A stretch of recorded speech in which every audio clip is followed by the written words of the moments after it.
Good morning, all. It's Monday, October 5th, 2020. I'd like to call this meeting of the Commissioners of Rehoboth Beach virtual special meeting to order at 9:01 a.m. Welcome, everybody, and thank you for the public that is watching at this time. Wish we could see your faces. Roll call, if everybody would do a quick wave so that we can identify you easily.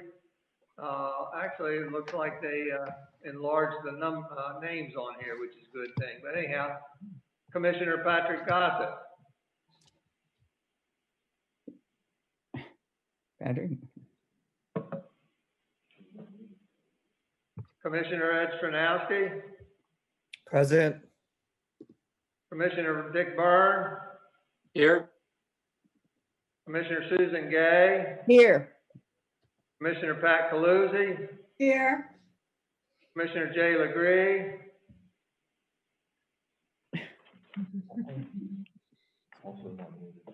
Is there something on their end? They don't have their volume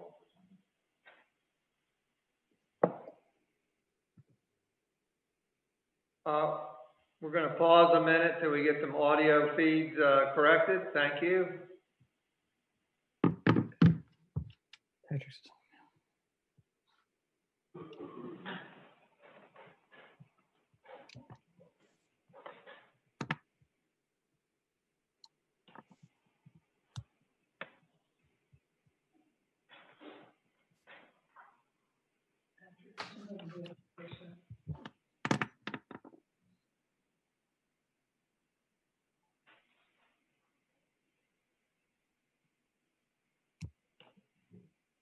Test 1, 2. You're on.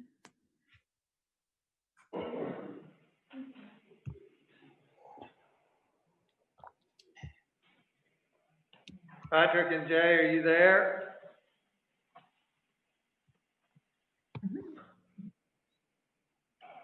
Have the audio turned down.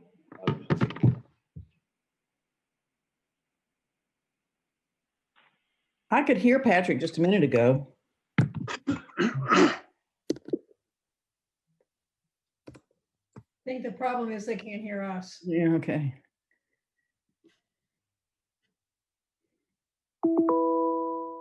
Somebody can text them. Have you trying to talk to them? They're on. There's nothing I can do from this side. What should I tell Patrick? Turn the volume up on his pad. Or do they need to join audio? They already have a. Okay. They're not used.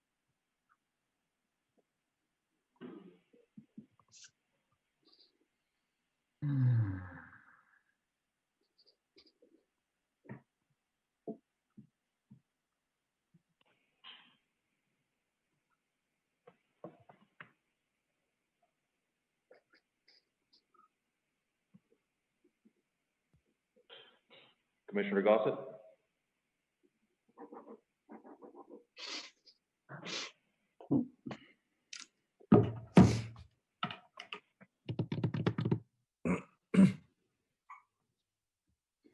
Oh, this is not good.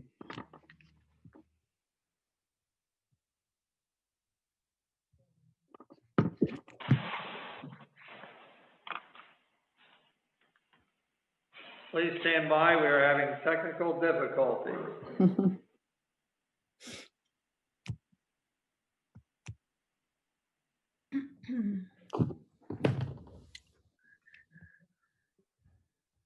I know it's not working. We can hear you.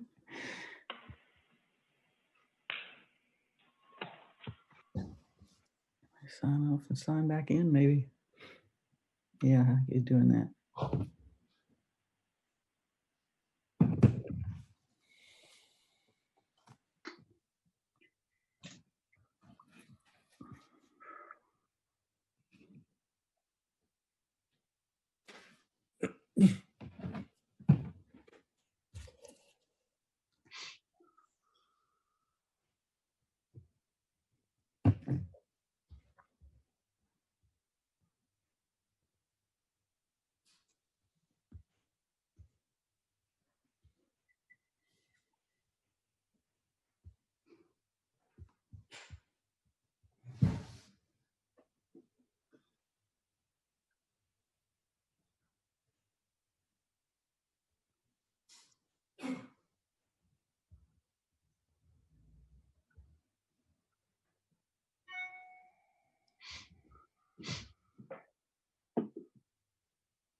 Again, members of the public, we're having audio problem. We're going to stand by and try to fix it. So please hang tight. Thank you.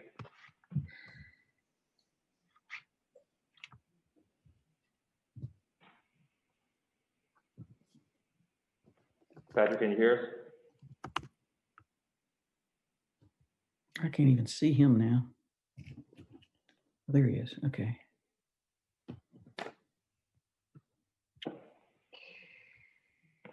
Go over to City Hall, put a mask on.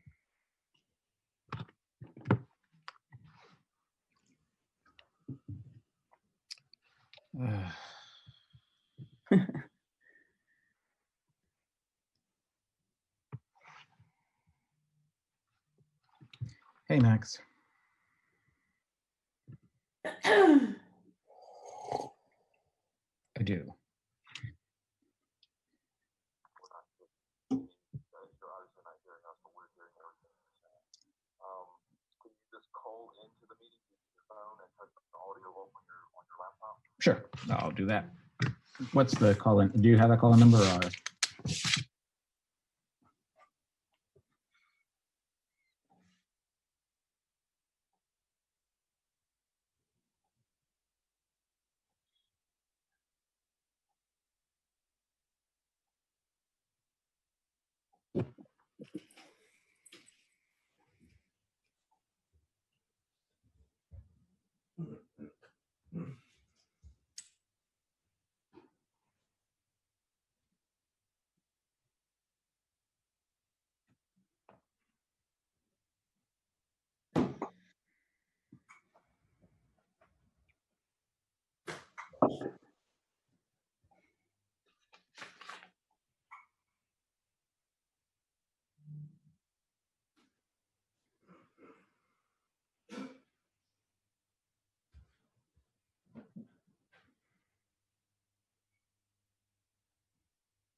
You have been put on hold by the host.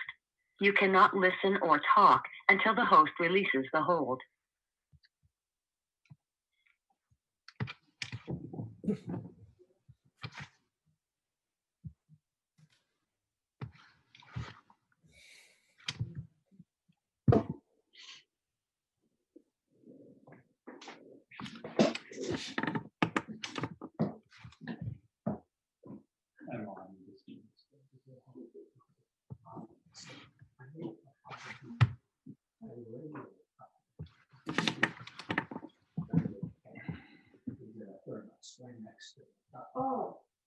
If you can hear me, Max, it says that you have to release the hold.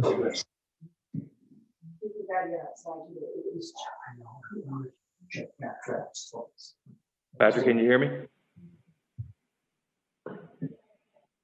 You are muted. You can mute or unmute yourself by pressing *6. You are unmuted.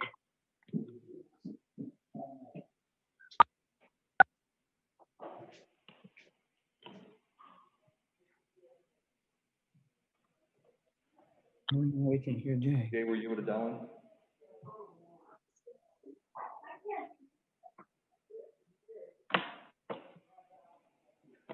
in? Jay, can you hear me? Yeah, I can hear you just fine. Oh, great. Okay, now you're good. All right. No need to dial in on your phone. Whatever button you pressed worked. Patrick, can you hear me? Through my phone, yes. Okay. Oh boy, it's going to be. Yeah, you're gonna have to turn your speakers down on your computer. Okay.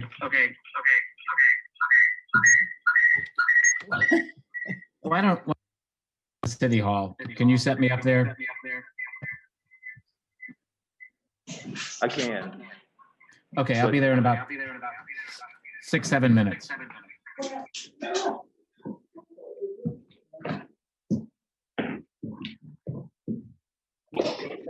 Wait 6 or 7 minutes for Patrick to show.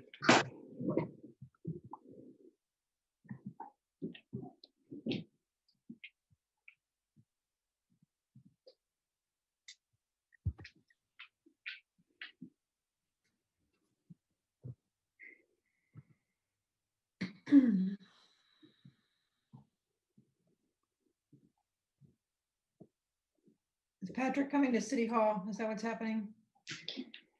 Yes, he is.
Welcome, everybody. It's now 9:21. We're going to resume this special virtual meeting of the Commissioners of Rehoboth Beach.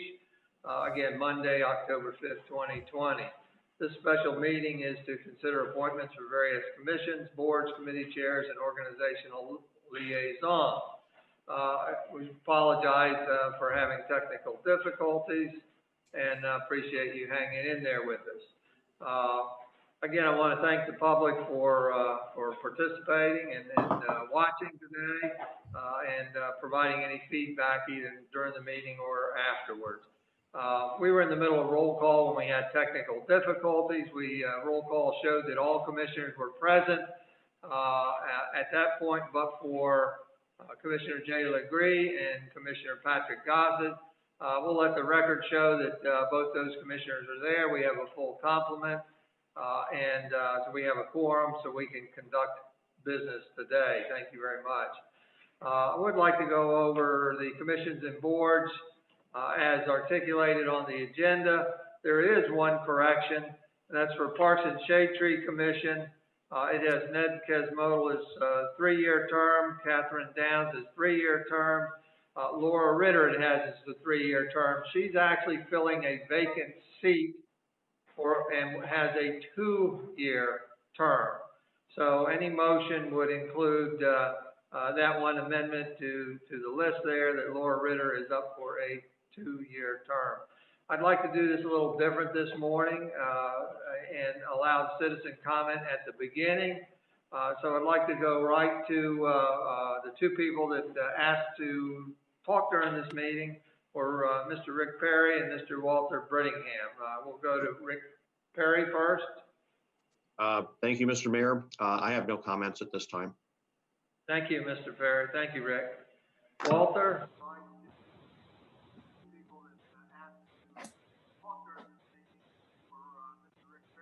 You there, Walter? Thank you, Mr. Mayor. I have no comments at this time. He's listening.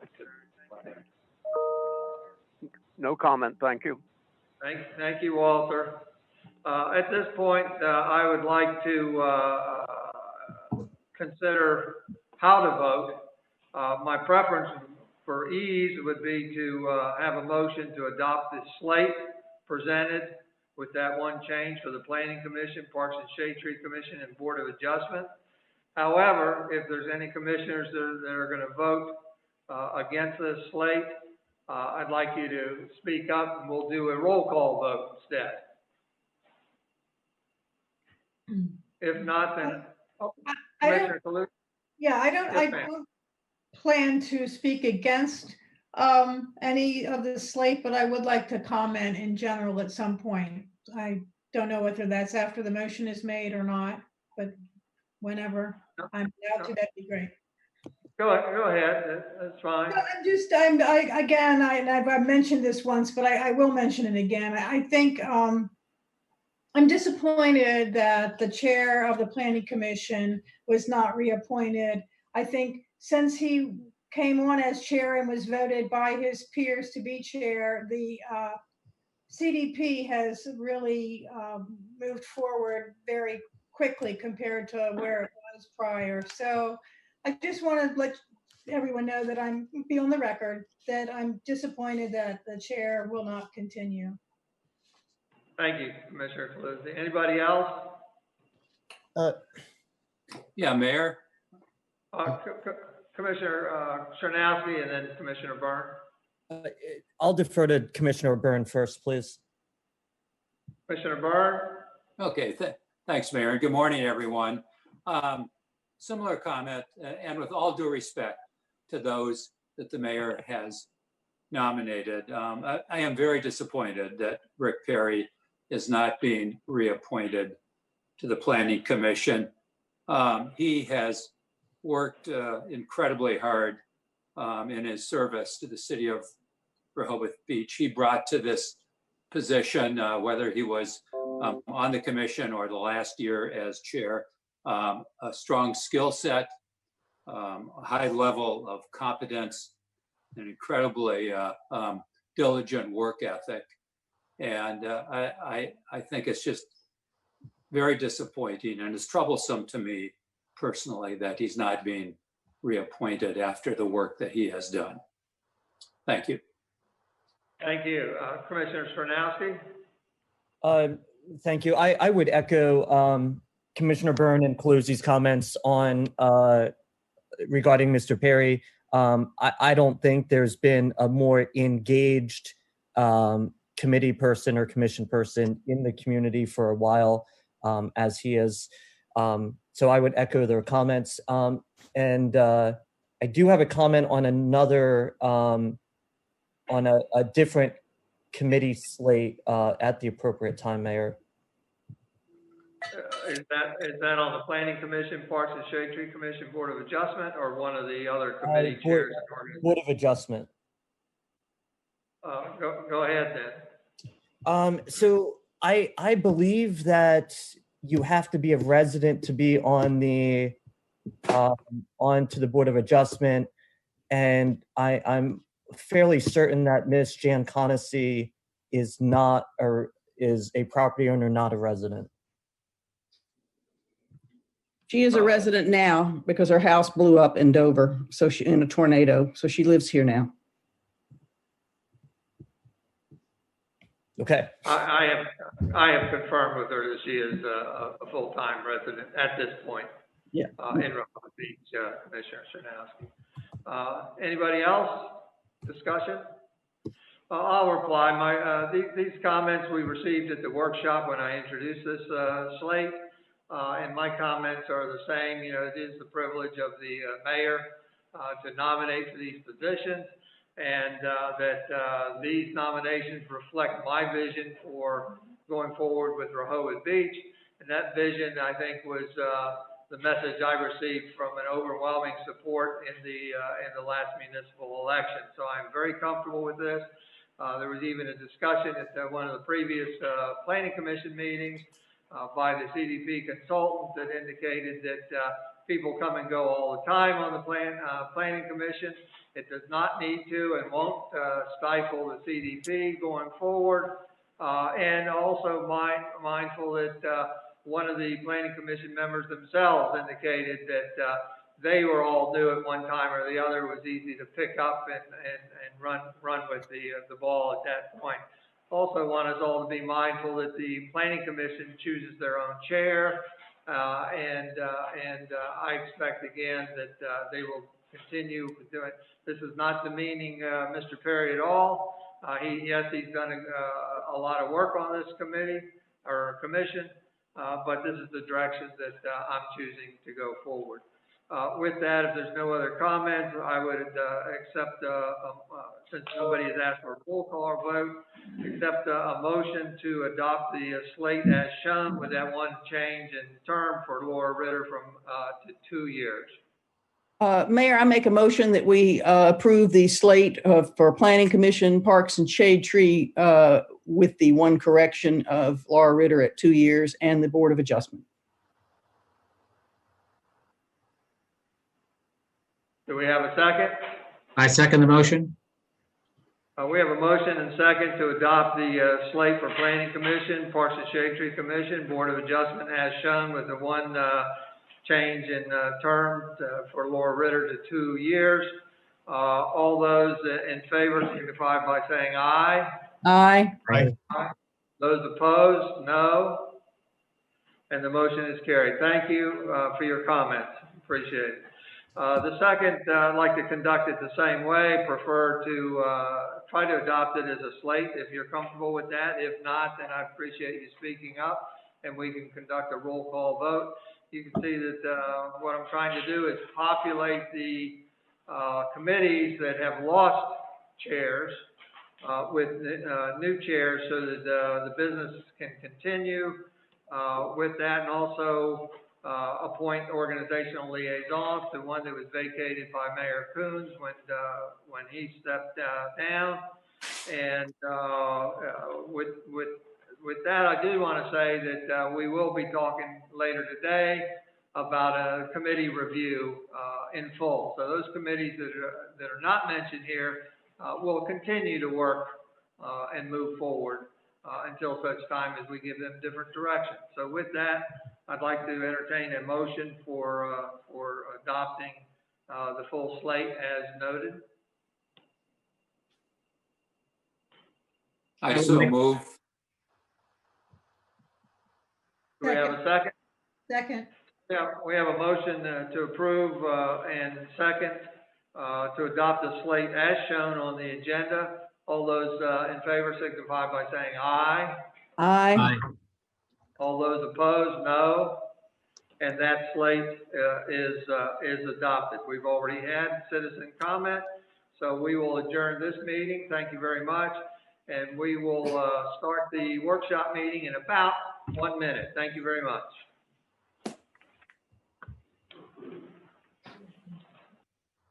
Time for another cup of coffee.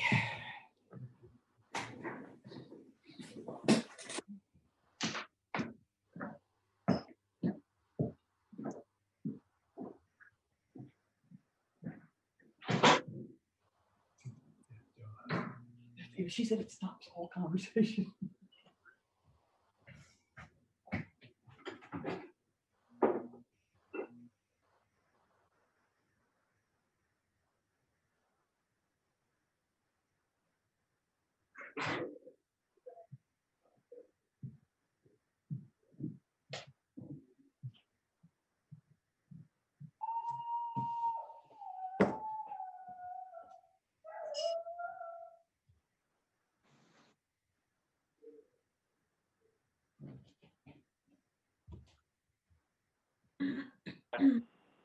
Thank you. Now, welcome. It is Monday, October 5th, 2020.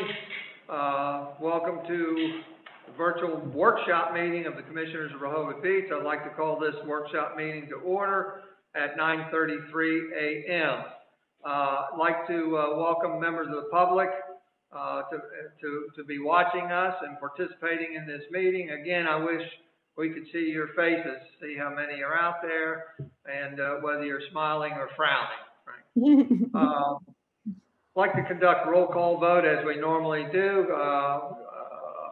Commissioner Ed Stranowski. Present. Commissioner Jay Legree. Here. Commissioner Susan Gay. Here. Commissioner Pat Caluzzi. Here. Commissioner Patrick Gossett. Here. Mayor Stan Mills. Who are we missing? We're missing Dick. I started prematurely, I guess. Oh.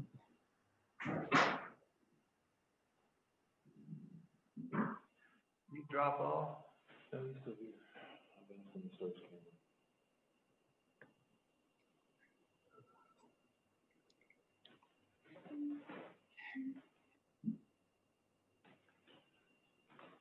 All right, we'll continue and we'll note when Commissioner Byrne returns.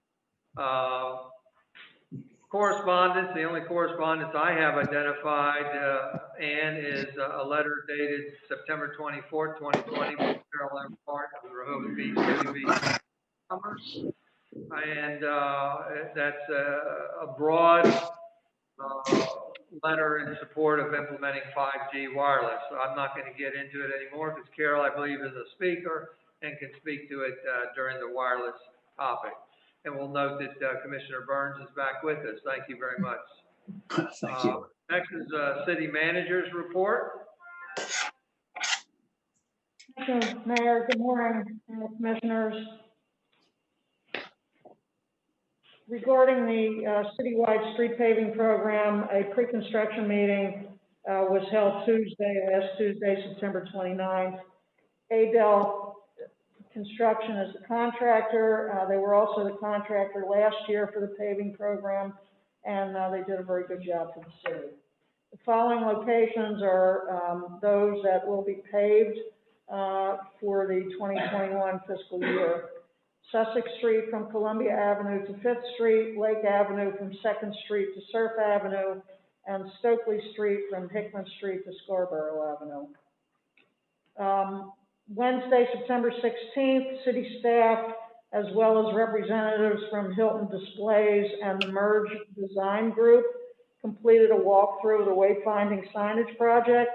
A punch list is being prepared for items that need to be addressed before the project can be closed out. Currently, the city has not been invoiced for any work associated with the project. They're still doing the closeout and the punch list. Last week, there was a very good turnout for the BB Flu Clinic that was held Thursday in the Convention Center parking lot. The next free flu clinic is scheduled for Thursday, November 5th, and also will be in the Convention Center parking lot from 1 to 5 p.m. The clinic is for those who are 18 years of age and older, and the specific event is a bike up and walk up event. Further information can be provided on the city's website. On Saturday, October 24, from 10 a.m. to 2 p.m., the Rehoboth Beach Police Department will join with the DEA to provide a safe and legal way to dispose of unused or expired prescription medications. Anyone can bring any expired prescription medications to the collection site in the lobby of the police department. It's free, it's open to the public, and more information is on the city's website. Regarding the Lake Avenue Streetscape Improvements Project Phase 2, construction began on September 14th. The contractor is currently working on curbs and sidewalks on the east side of 2nd Street. Once this is completed, they'll continue the same work on the curbs and sidewalks on the west side of the street. And the contractor will be working next Monday on Columbus Day from 7:30 a.m. to 5 p.m. Information obviously is on the city's website. That's all. Any questions, City Manager? Yeah, I have one question, Mayor. Thank you, Sharon, for the report. And I just want to say that I really like the wayfinding signage. It's consistent, it's helpful. It seems to be in all the right places. My only question is part of the punch list taking down some of the old signs that are now redundant with the new signage? Yeah, city staff is working on that and will be continuing to work on that, yeah. Great, thank you. All right, thank you very much, Sharon.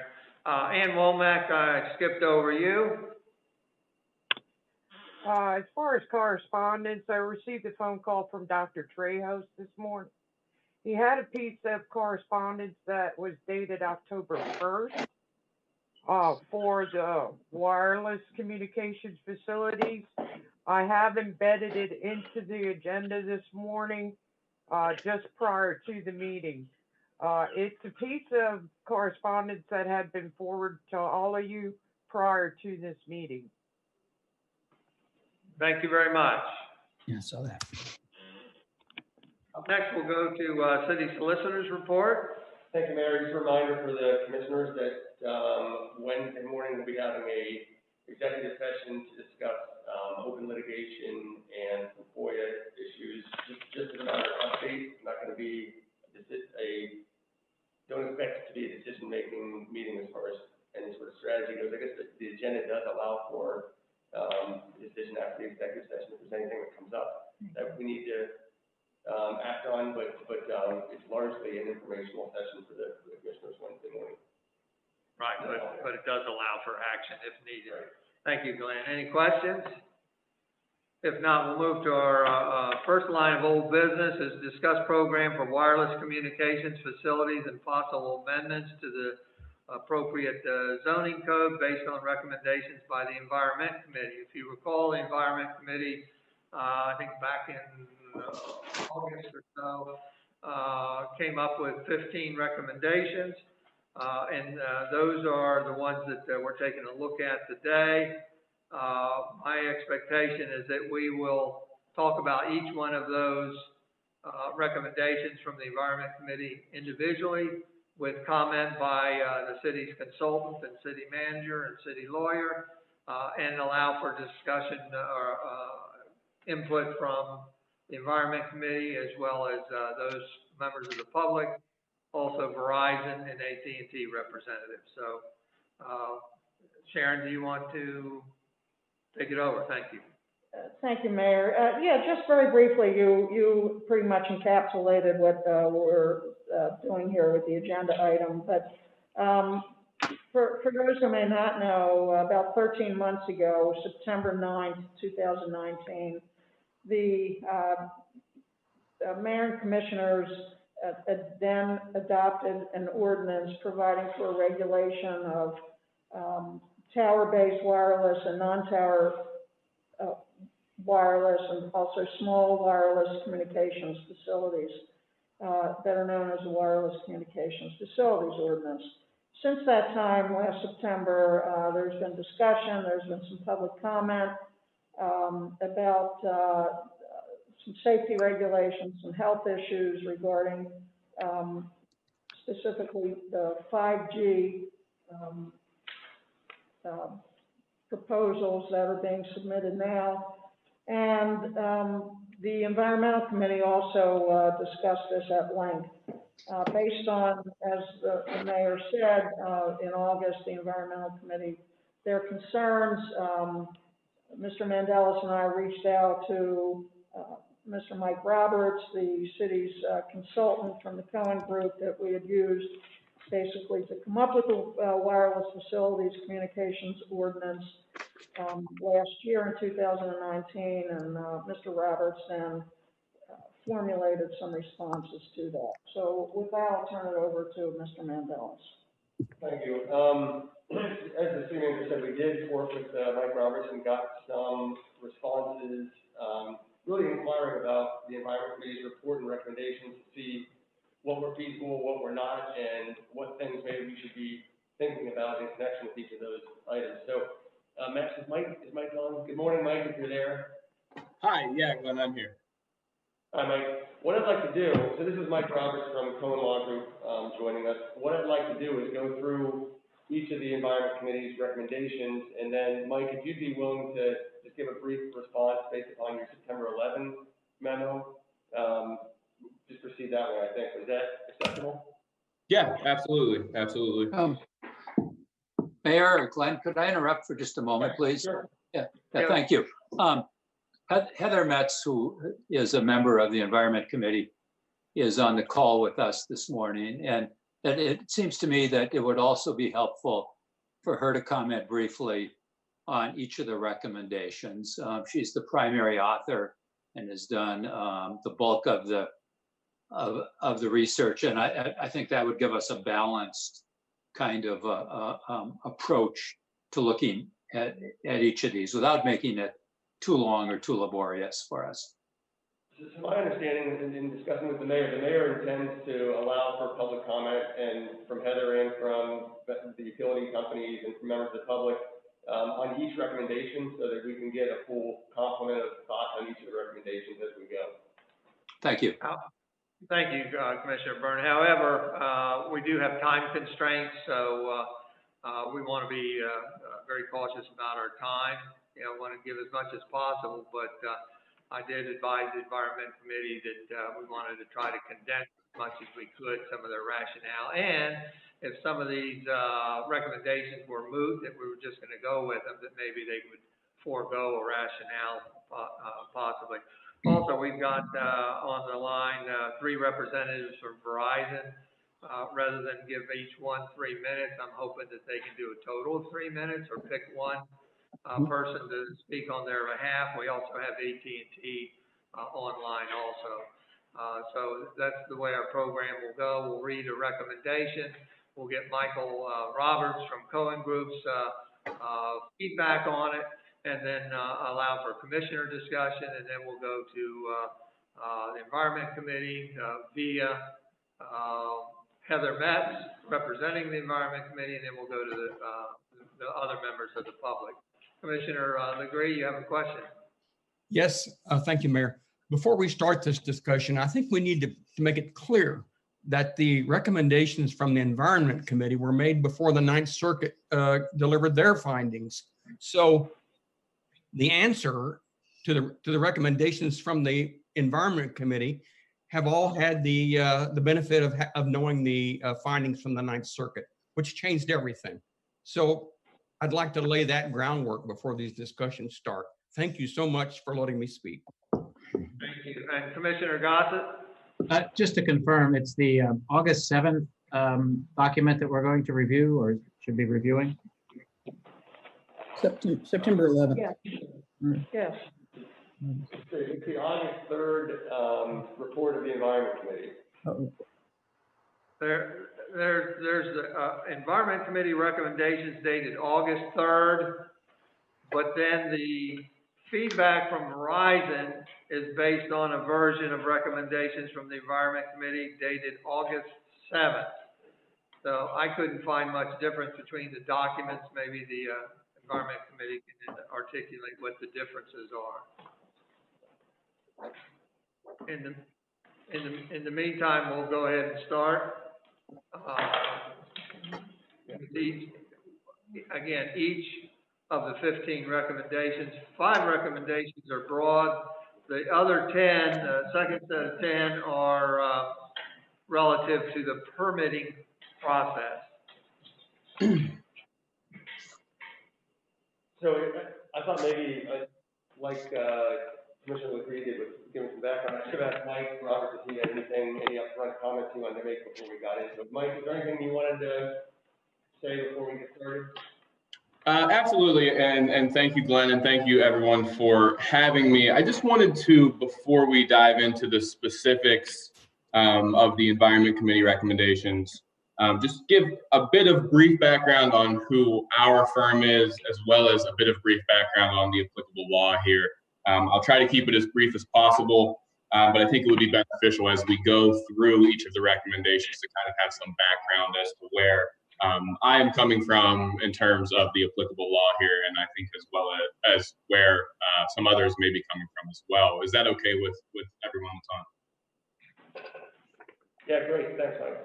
Okay, great. So just to give a quick background on our firm, we're a small law firm based in Pittsburgh, Pennsylvania, and we specialize exclusively in telecommunications matters, wireless, broadband, cable franchising, anything that falls under that telecommunications umbrella, our firm covers as a specialty practice. Our clientele is exclusively municipal. We have never in our history and never will represent the providers themselves. Our firm is specifically municipally oriented. We represent cities, states, towns, any sort of municipal client in their dealings with the telecommunications providers. And our goal always is compliance, first and foremost. We seek to assist our clients in bringing their regulations in the wireless realm into compliance with state and federal law as it exists at the time that we're working on those requirements. So that's just a bit of background as to who we are. When it comes to the applicable federal and state law, the city's ability comes primarily from the Telecommunications Act of 1996 when it comes to regulating wireless facilities here. The Telecommunications Act explicitly preserves local zoning authority over wireless facilities, but it does subject that authority to a number of limitations.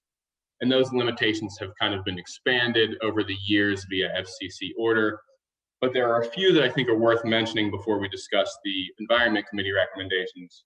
The first is that local governments cannot prohibit or have the effect of prohibiting wireless facilities and the provision of wireless service.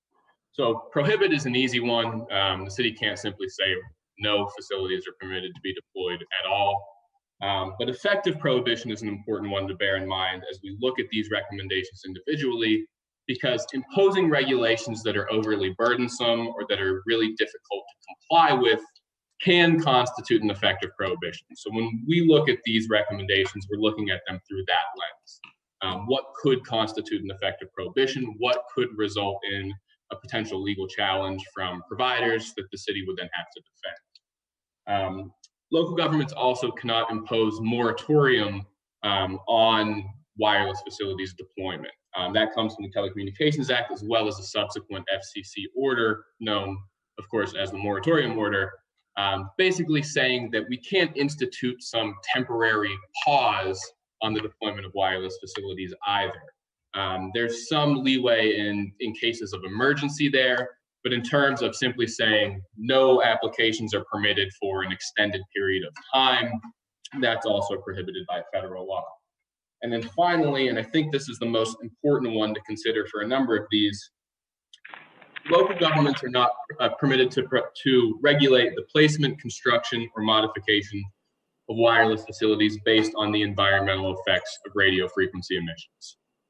That includes the perceived health effects on humans, the environment. Anything that deals with radio frequency emissions is solely within the purview of the FCC. And the FCC has promulgated around the time of the Telecommunications Act their radio frequency emission standards. Then they revisited those standards late last year and essentially upheld them in full. These regulations and the radio frequency emissions requirements have been challenged a number of times to no success to date. That courts across the country have kind of upheld that federal preemption when it comes to the regulation of radio frequency emissions. There's also one other order that I think is important to touch on, and that's the FCC's September 2018 third report and order that deals with what are known as small wireless facilities. Those are primarily the facilities that we're going to be talking about being deployed in the public rights of way.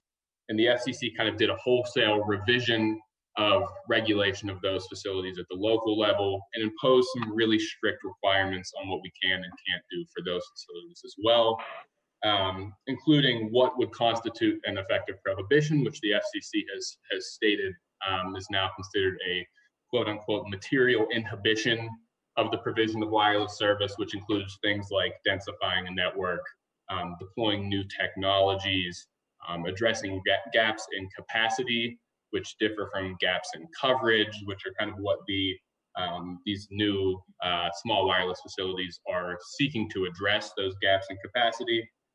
And also regulations that relate to the fees and the costs that can be associated with deployments of small wireless facilities. So recurring fees are capped at $270 per site per year, and application fees are capped at either $500 for a set of up to 5 co-located antennas and $1,000 for new poles. So all of these requirements kind of create this regulatory structure that relates to what we're going to be talking about today. And I think it's important to think about these things up front before we dive into each of the recommendations, as these regulations are going to kind of govern and inform my responses to the proposed recommendations. Any questions about any of that? No, I don't think so, Mike. Thanks for that background. I appreciate it. It gives us a good baseline to work from. So the first recommendation. Let's just talk for a minute about what is our expectation coming out of this meeting. My expectation is that we'll review each recommendation from the Environment Committee.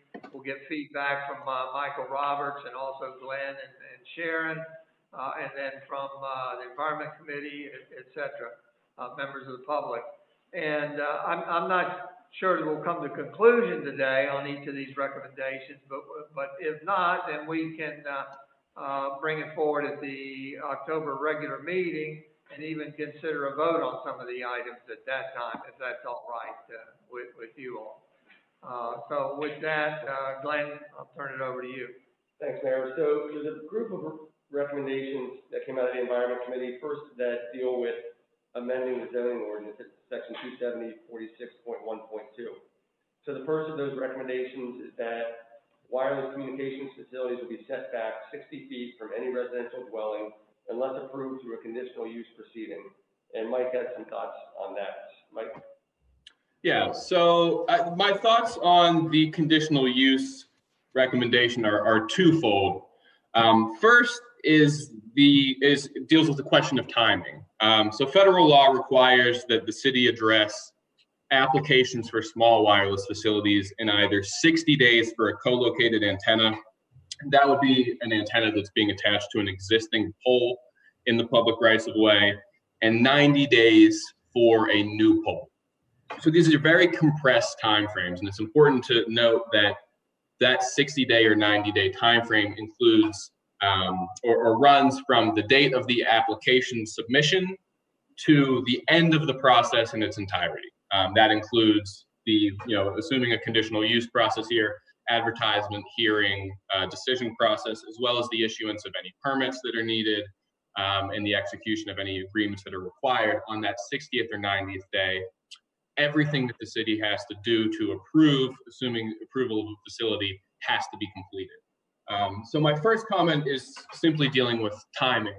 The city should consider whether it can accomplish a conditional use process in full, in a meaningful fashion, in that 60 or 90-day time frame. And given the setback that's proposed here, a 60-foot setback from any residential dwelling, from my understanding of the layout of the city, that's going to be most, if not all, wireless facilities deployed in public rights of way. A 60-foot setback, while also being in the public rights of way, is pretty far. So for essentially any small wireless facility being deployed in the public rights of way, at least in a residential area or where residential dwellings exist, it's likely that a conditional use hearing will be required.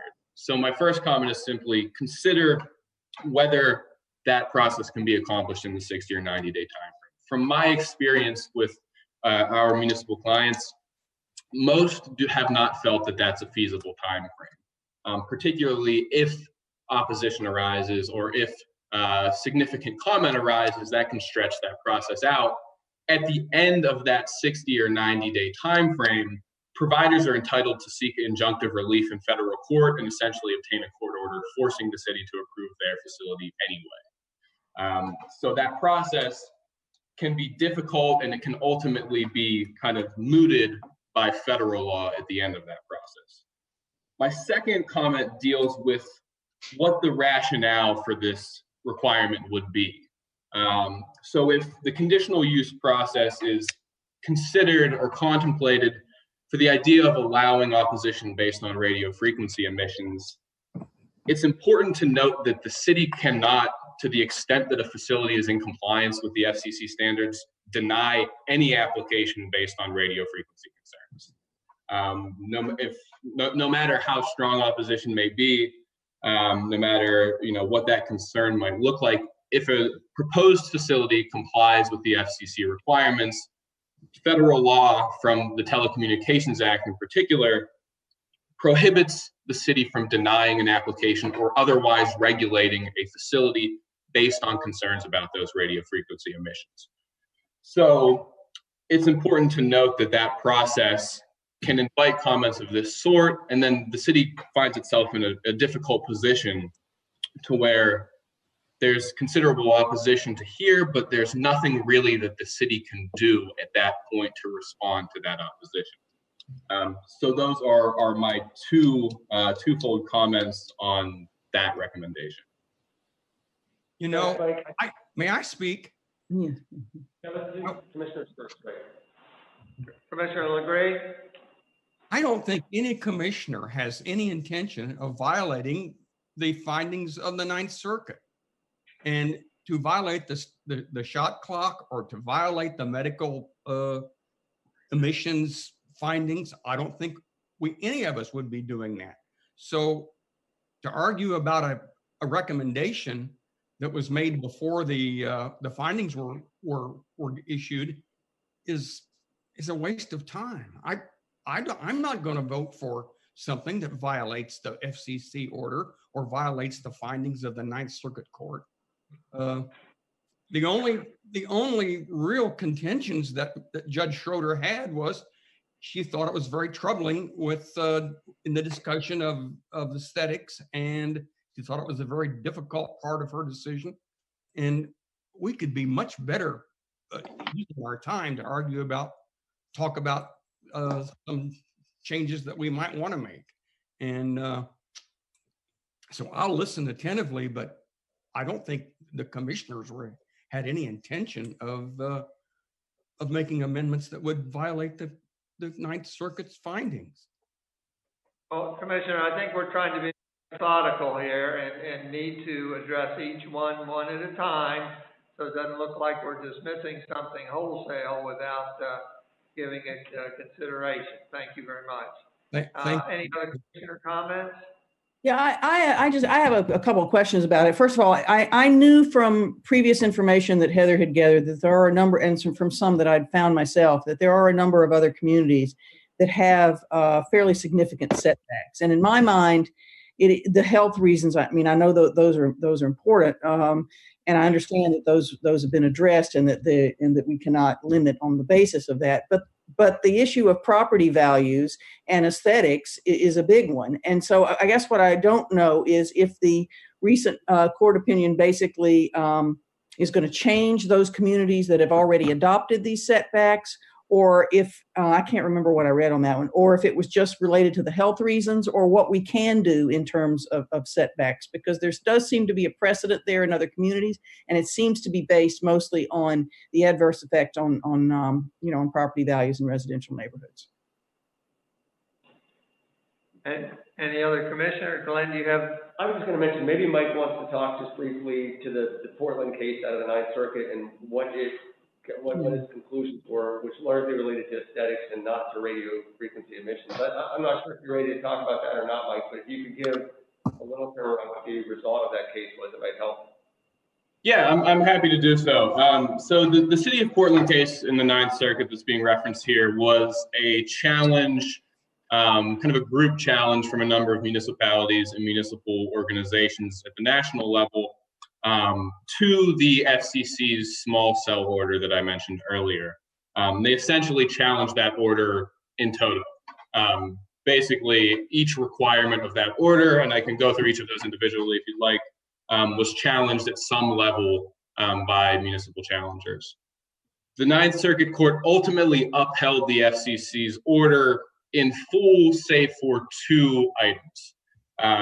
So what was upheld were the fee requirements that I mentioned, the $270 in recurring fees and the $500 and $1,000 application fees, the shot clock requirements, those 60 or 90-day timeframes for approval,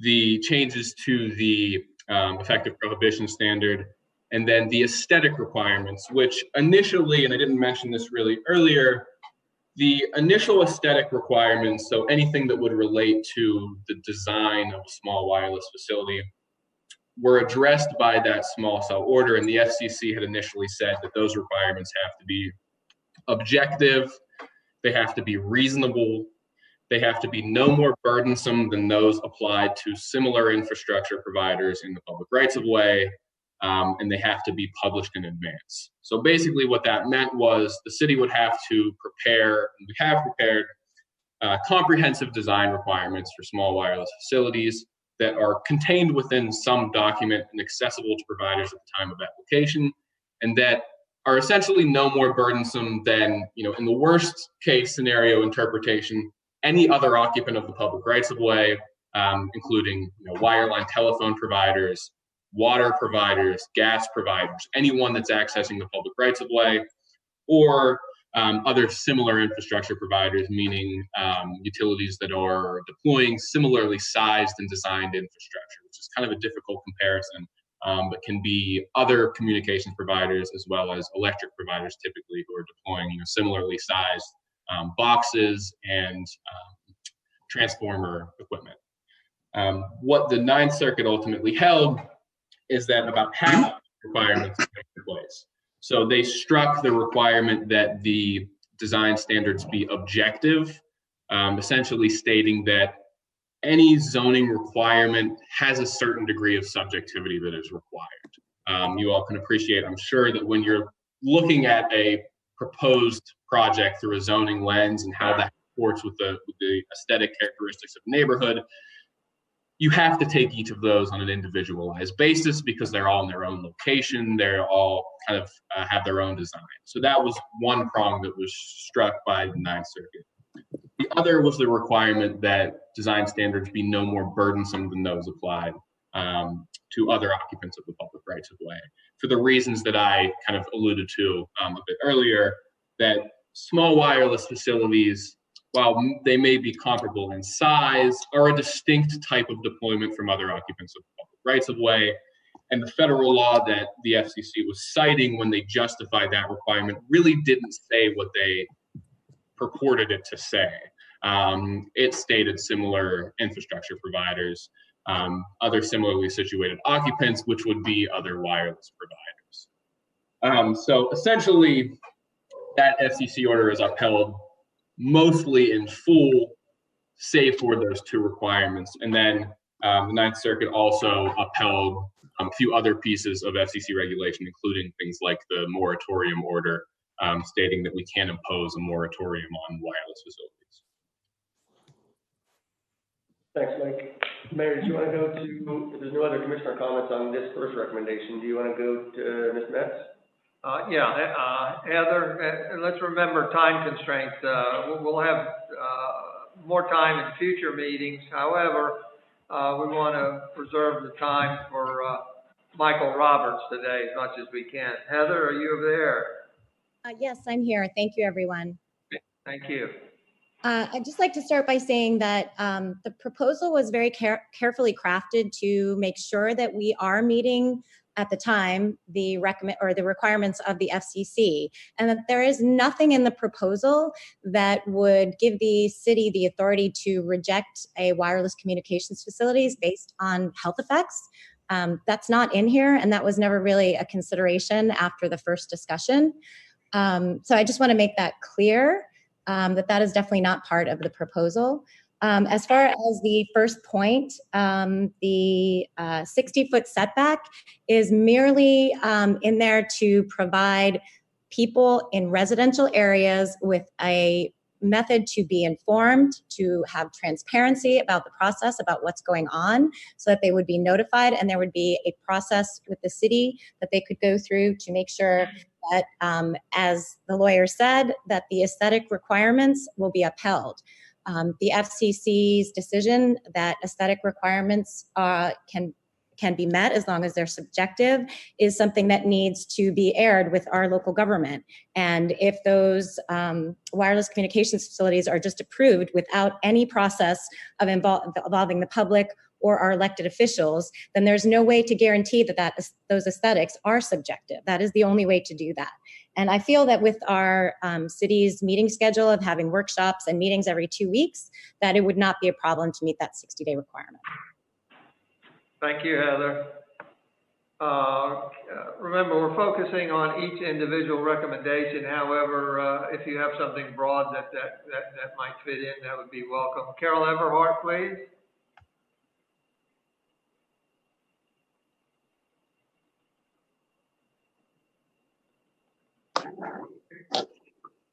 Carol?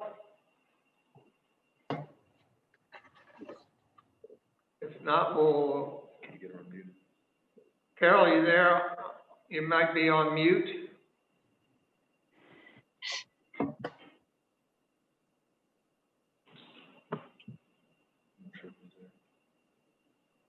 We'll go on to, I'm sorry, Carol, we're not hearing you if you're there.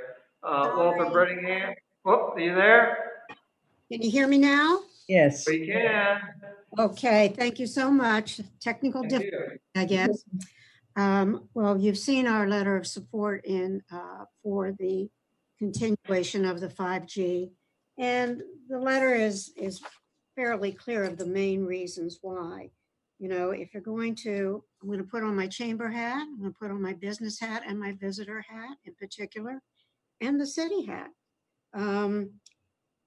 For the visitor, right now what we're seeing is a continuation and a growth in working from home, and they are choosing to move about when they do that. We are one of the move about locations.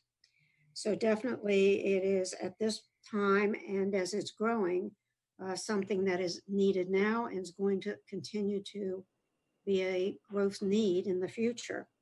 And as far as the businesses go, it allows them to do business quickly in real time. So they are, of course, requesting that. And for those who may be moving here, or maybe opening business here or just visiting here. It is something they're looking for. So we just wanted to make sure that we made it clear that it makes business operations smarter to have this ability to move forward into the future. Very good. Thank you very much, Carol. Walter Brittingham? Good morning. Good morning. Thank you, Mike, for your explanations. I'm very concerned about aesthetics, and I think we need to come back about that, underground facilities, et cetera. And I think more than the underground, the poles themselves sitting out there, a 50-foot pole is something that you have to deal with. But we need to look at what's going up in Dewey Beach and out on Route 1 by the church up at Lewis, and people have no conception of what these things look like. And I think we need to have every way to take care of the aesthetics. I'm not concerned about the radio rules, but the briefing that you had at the last meeting by the expert, we're not going to do much against the federal government, but we have to reserve every right that we have to control what happens as far as underground transformers, et cetera. Even the utilities are having problems in the middle of this where underground is required in communities. And the Fed overrides this and allow poles and mandates that the utilities put up poles. So there needs to be a better working relationship, and there surely needs to be some work from SCAT and people like this to go back to the government to discuss what needs to be talked about. Thank you very much. Thank you, Walter. We'll go to Verizon, Bonnie Metz.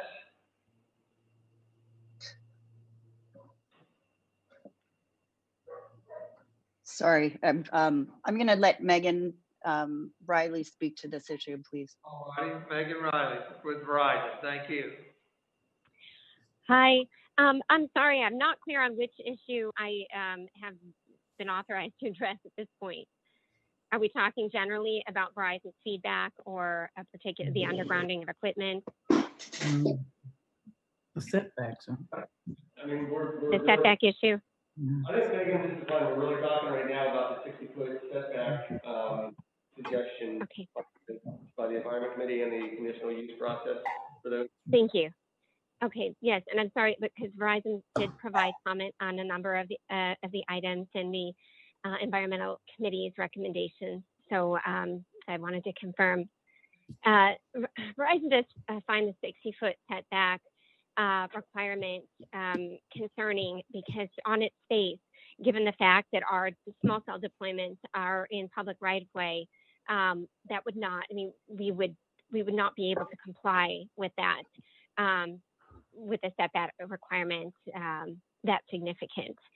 You know, and we understand the concerns around aesthetics, and the law absolutely does give the city the ability to pass aesthetic criteria and guidelines aimed at, you know, making sure these deployments don't undermine the character of the surrounding community. And it's certainly within Verizon's interest. It's Verizon's interest to avoid the same. You know, it does not help us in the long term to alienate the communities where our customers live. So we are absolutely willing to work with the city on aesthetic guidelines, but the 60-foot setback on its face is going to render our deployment, it's going to effectively prohibit our deployments. If there's a notice concern, Verizon did note in our comments on the committee's proposal some feedback on how notice could be provided to the residents in the immediate vicinity of the deployment.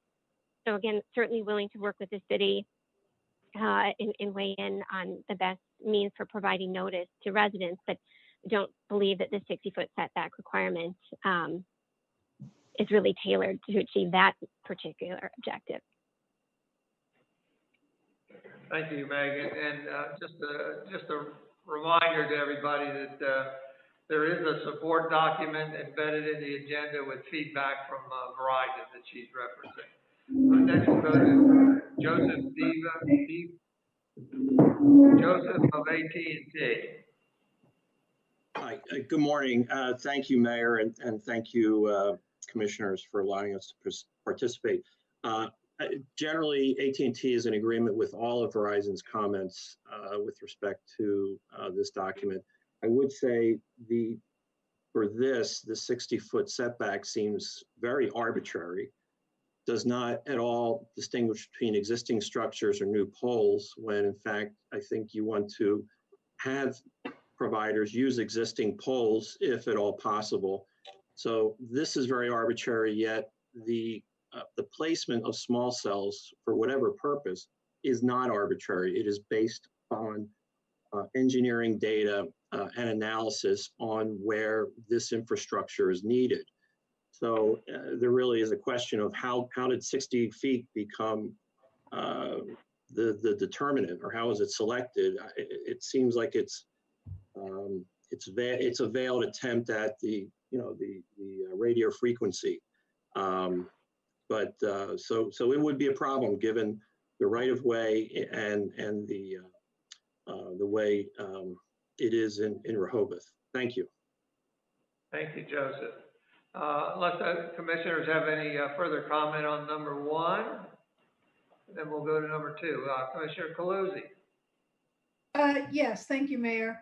From a practical viewpoint, that was also my thoughts. The idea of the 60 foot, if we're just talking about the idea of the aesthetics, it appears to me that if you start putting in additional requirements for 60 feet or whatever number of feet you choose, you might end up with putting up more poles. And that was my concern. I didn't quite understand what the 60 feet was about, because based on the diagram I've seen, I think that both Verizon and AT&T are trying to use existing poles, and it's something that we talked about early on, when we started talking about this probably close to a year ago.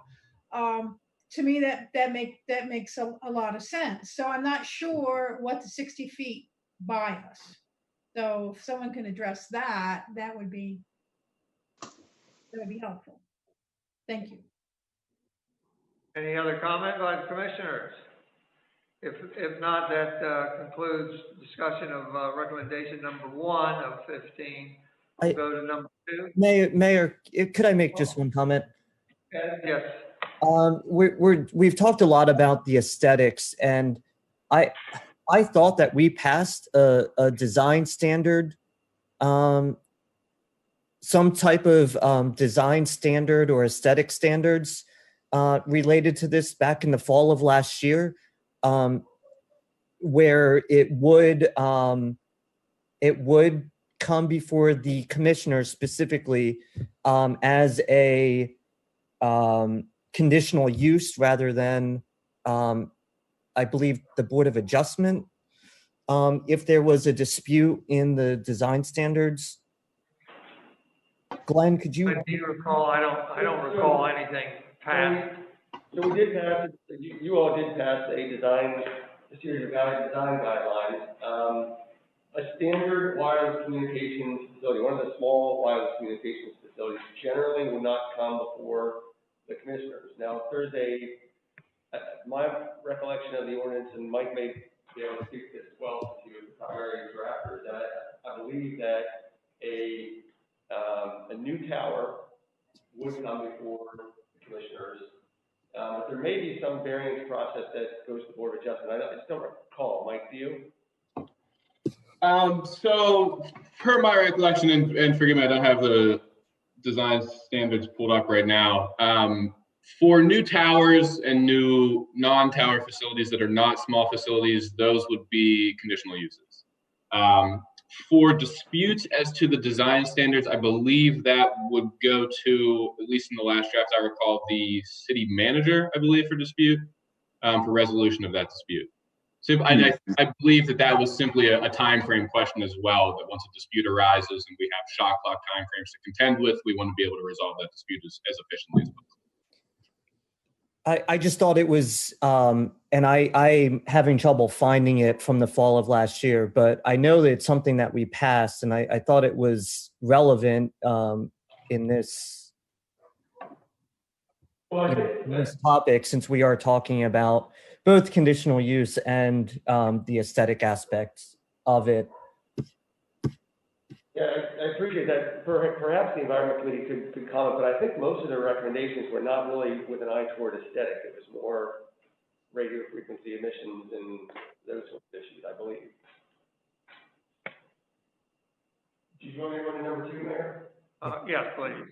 So the second recommendation is add a provision to make clear the wireless provider is required to demonstrate that the installed wireless communications facility complies with any new or amended requirements issued by the FCC or authority having jurisdiction.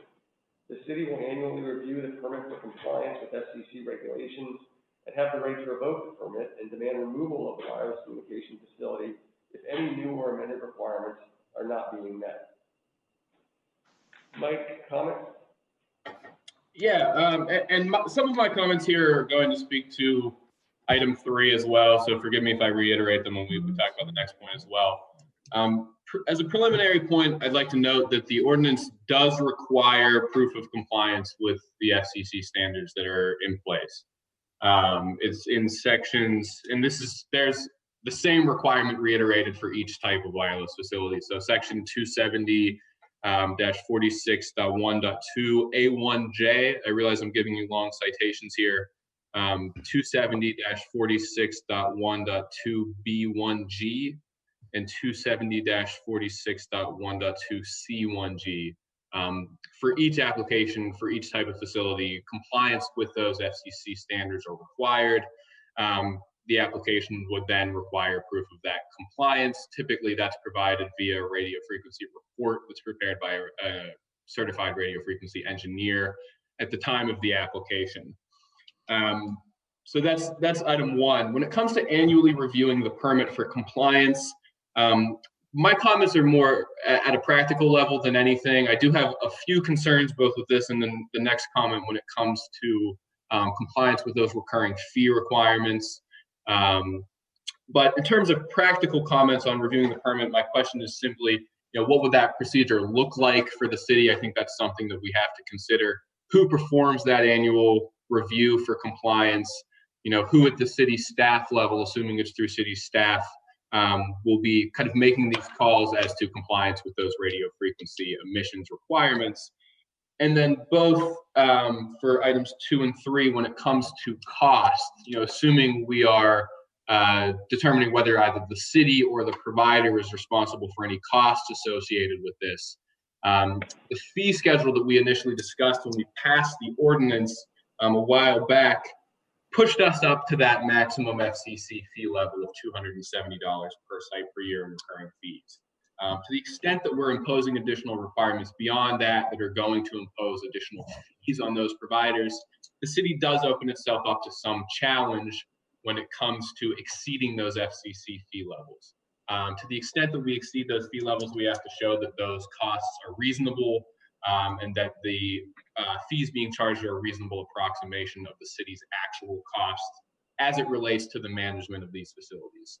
So that question of quote unquote reasonable fees arises to me for both of these items as we're requiring additional items beyond that initial proof of compliance with the FCC levels. We have to really justify those additional fees that would be associated with any sort of additional burden when it comes to recurring proof of compliance, independent proof of compliance outside of the provider's staff engineer that typically prepares those radio frequency emissions reports.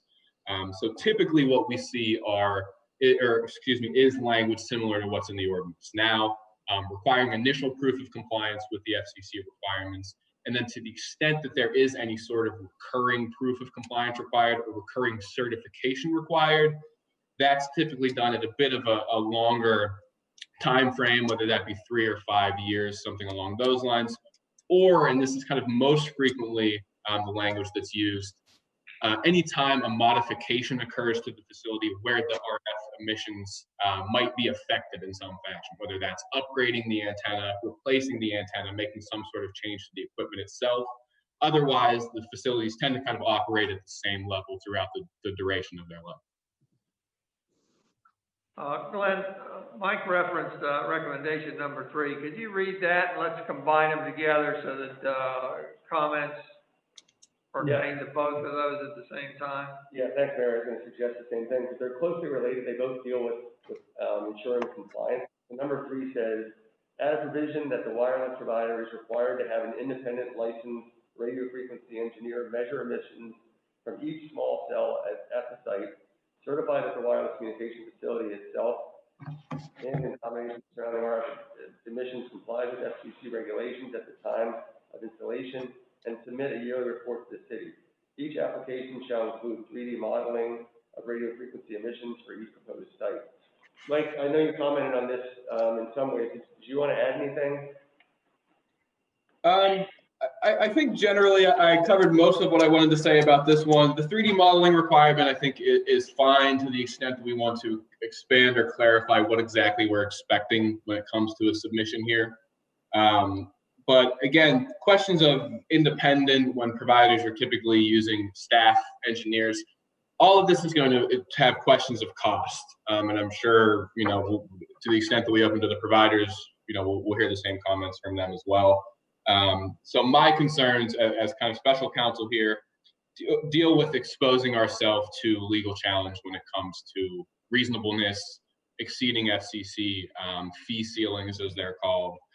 But I think, requiring proof of compliance, requiring some sort of recurring certification or statement of ongoing compliance, and requiring that, notice be provided when a modification is made that may affect the RF levels are okay if the city chooses to pursue that route. Very good. Anything from Glenn? No, thanks, Mayor. Commissioner, open it up to commissioners before we go to the public.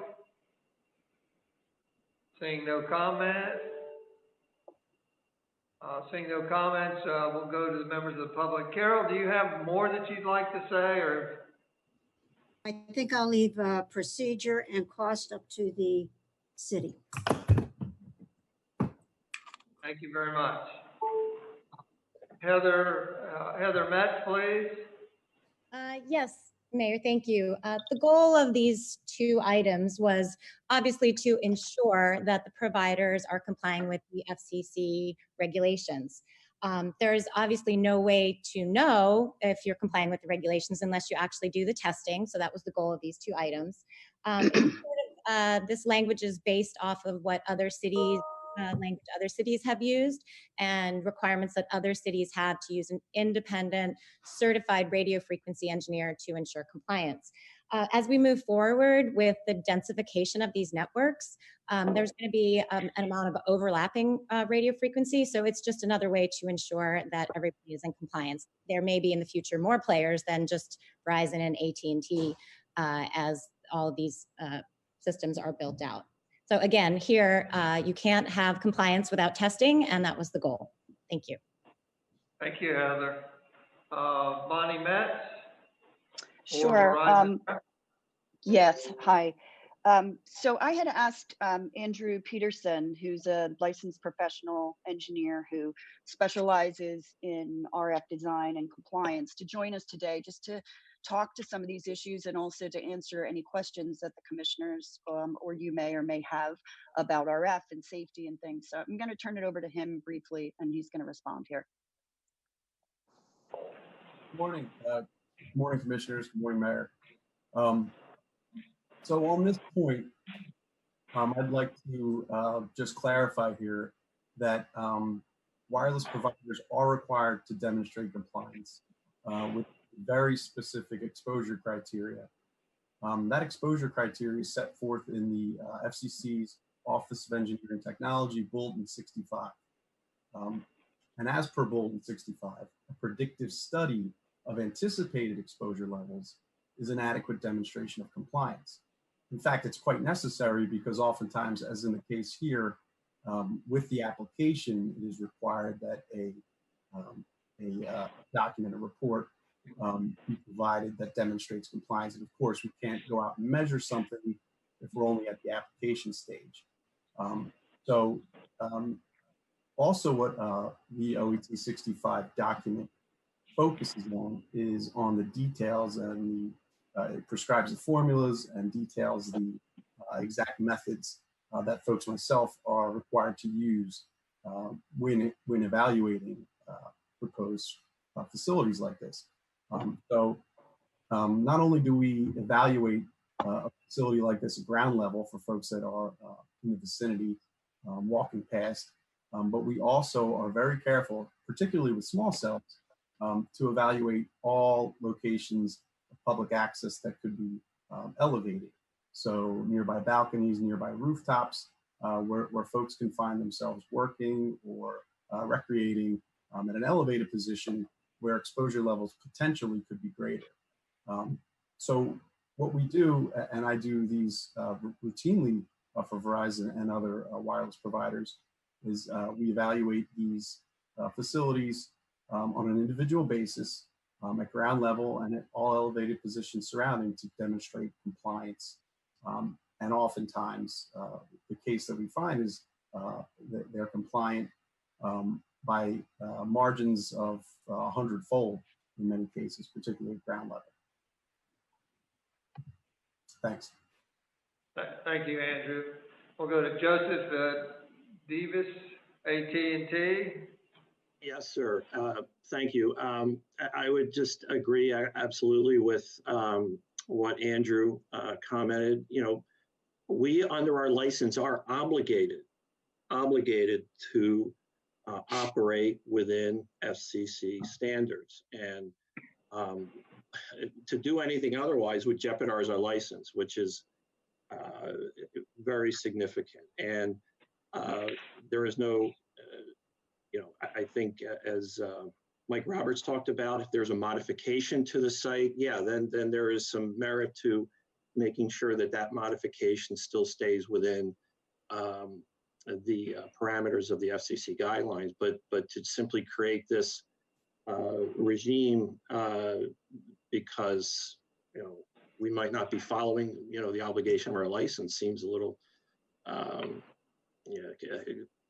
it just questions what the motives are, because we are obligated to meet the FCC standards as part of our license, not just in Rehoboth, but everywhere.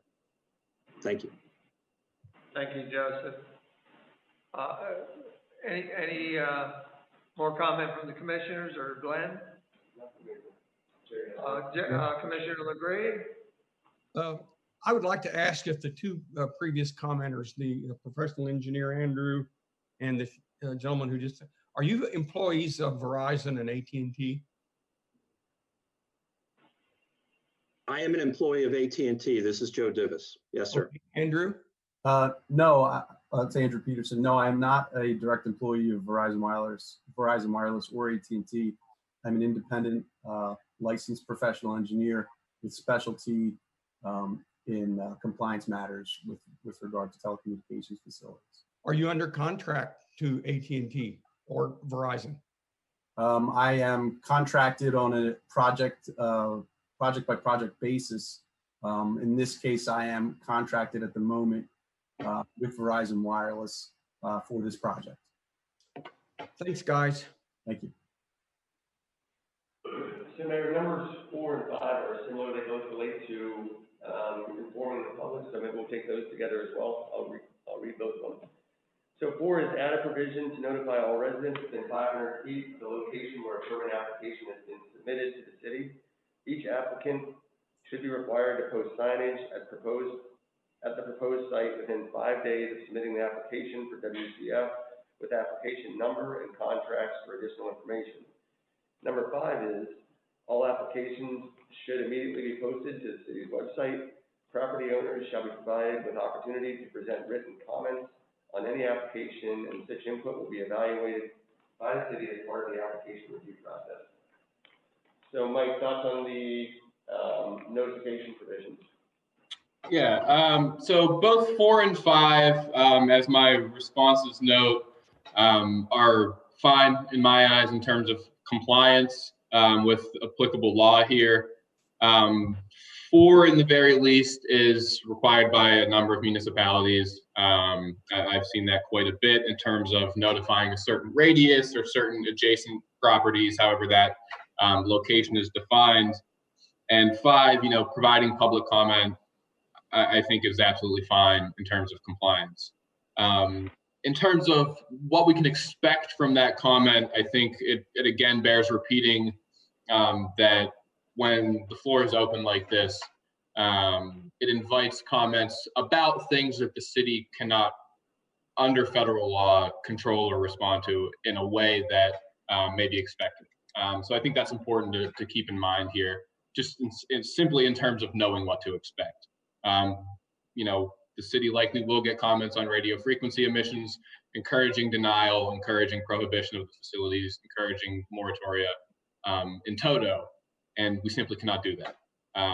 The requirements in general, I think we're fine to put into place should the city wish to do so, and may offer opportunities to hear comments on aesthetics, on, you know, service requirements, on a number of things that may be beneficial to the city. But I think, again, it bears keeping in mind that to the extent that this is geared toward radio frequency emissions, or we expect radio frequency emissions related comments, the city can be in a difficult place when it comes to responding to those. I'd like to comment, and that is on, it gives me pause a little bit to notice, you know, give notice to people, because I think when you do that, you give them notice that there's going to be a tower built next to them. I believe you give them the expectation that there's a possibility of complaining about it or getting it stopped.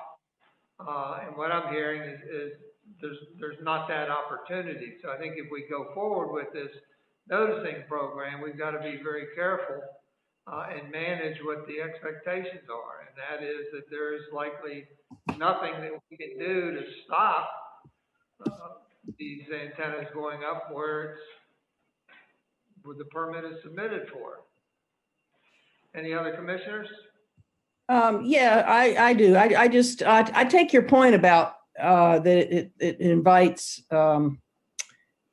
comments, criticisms that we may not be able to act on. But in general, I feel like it's better to notify people than to keep them in the dark, just in general about everything. And so something like this, it could be right in their public right of way. I think they have a right to know. Let's put it that way.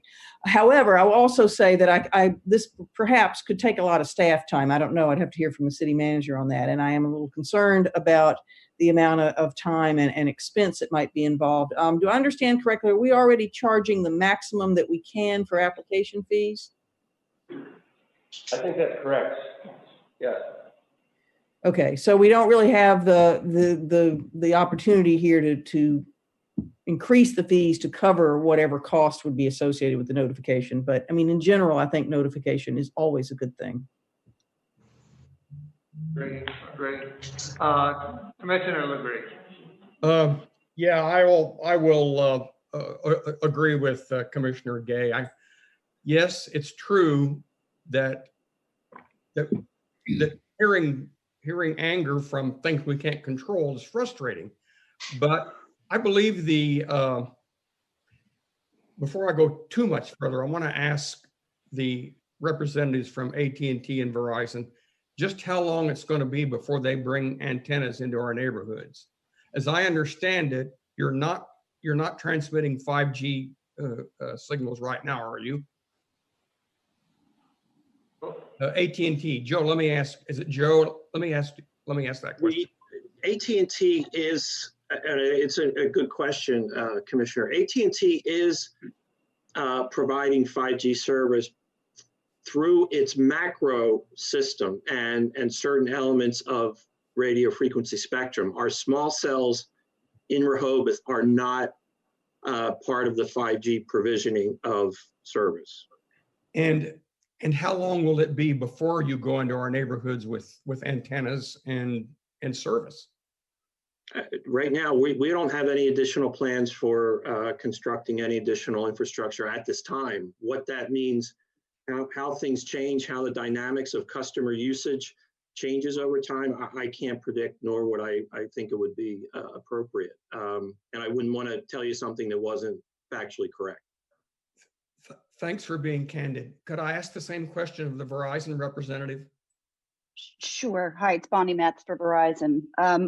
We do have 28 applications that are in. The majority of those 28 or the permits are in the commercial areas presently. I believe, and they will be 5G. They are not operational at this point, obviously, but they will be 5G. We may have a handful more of applications to come in. I'm not sure of the timing on that, but I believe, like I said, that we have maybe a handful more that we're contemplating, but the exact locations haven't been determined yet. Well, as the newly elected chairman of the Boardwalk and Beach Committee, I have some real questions, but we can put that off for another time. My question, how long it will be before you start broadcasting from those antennas to the folks on the beach in 5G? Can you say anything at all about that, Bonnie? I mean, we're trying to get them up as soon as we can, and particularly interested in getting what we have planned there built before the summer season comes around again. With the nodes on the boardwalk, we need to get approval, then we need to fabricate the poles. I mean, so we need to get fiber, so it's probably going to be months is what I guess, but I can get you a better, talk to the RF engineer and get you a better response, sir. Well, thank you. I'm probably fine with your answer. Do you anticipate people being able to buy 5G phones next summer, other than from Samsung, or what are your thoughts along those? Yes, there are 5G phones available now, and I think that the market's going to keep growing and growing. By next summer, I bet there'll be a lot of them, frankly. Well, I'm sure the market will grow. Thank you very much for your answer. Still on Thank the you. table are the recommendations and responses that you have to recommendations number 4 and 5 from the Environment Committee. Commissioner Calusi? Yes, thank you, Mayor. My remarks are in regard to yours and Commissioner Gay. I also am concerned once we start, I agree, we need transparency, we need to let people know, but it is going to be frustrating when basically people come and say, we're against this because of, for example, the radio frequency, which we can do nothing about. I am concerned about the cost of real cost with the city manager and her staff, and cost in time for other officials, elected officials in the city. So I am concerned about this. Has got to be couched very very well in terms of what these people who may decide they're not happy with what cell site goes up, what they can do, or we have to manage their expectations. I guess that's really going to be so important moving forward. Thank you. Thank you. Commissioner Sharnowski, and then Commissioner Gossett. Yeah, thank you, Mayor. I do agree with what you said, Mayor. People will have an expectation that they can say no or get it changed or moved, but we need to manage those expectations with clear communication in the notices, that there's not a whole lot of wiggle room. We can reference the design manual as something that we can, is really the only way to have something changed. And we just have to manage the expectations with clear communication on what we can control and what we cannot control with these facilities going up. So I do think it's very important. People have a right to know if one's going up next to their house. 500 feet might be a little larger of a notice area than we need, but I think certainly someone needs to be notified if it's going up directly next to their home. Thank you. Thank you. Commissioner Gossett? I also believe that setting expectations of what really could be done once notified to outline specific what relief is available for a homeowner if they are confronted with a installation going up within 500 feet of them. And also then some further investigation of how that really affects the shot clock, the timing there may be a very short period of time that it could be reacted to stay within that 60 or 90 days. And staff time to put that together and to manage that process. So just all considerations of going forward. Again, the issue is what relief can be provided to the property owner, and in very specific as to what can or cannot be done in areas of a site being installed next to them. Thank you. Commissioner Byrne? Thank you. As the committee discussed this, they also discussed, and Heather can elaborate on this in a moment when it's her turn, but the committee also discussed, well, maybe 500 feet is perhaps too much, and maybe the notification goes to those that are immediately adjacent to the antenna. So that could be an option. Another option, if we deem that it's too expensive in terms of both time and cost to the city staff, is simply putting it out on the city website and working at getting people to increasingly look for notification on the city website. And then, of course, how it is stated, like we've just heard from the last couple of commissioners, I think is incredibly important. Thank you. Commissioner LeGray, do you have something relative to recommendations number 4 and 5? Yeah, I want to echo Commissioner Kaluzzi's remarks. She's saying the exact same thing that Judge Bress said in the Ninth Circuit when he gave the minority report. Thank you so much. Thank you. Any other commissioners? Glenn? We'll go to members of the public then. Carol Everhart, do you have something on this topic? No comment, thank you. Thank you. Heather Metz?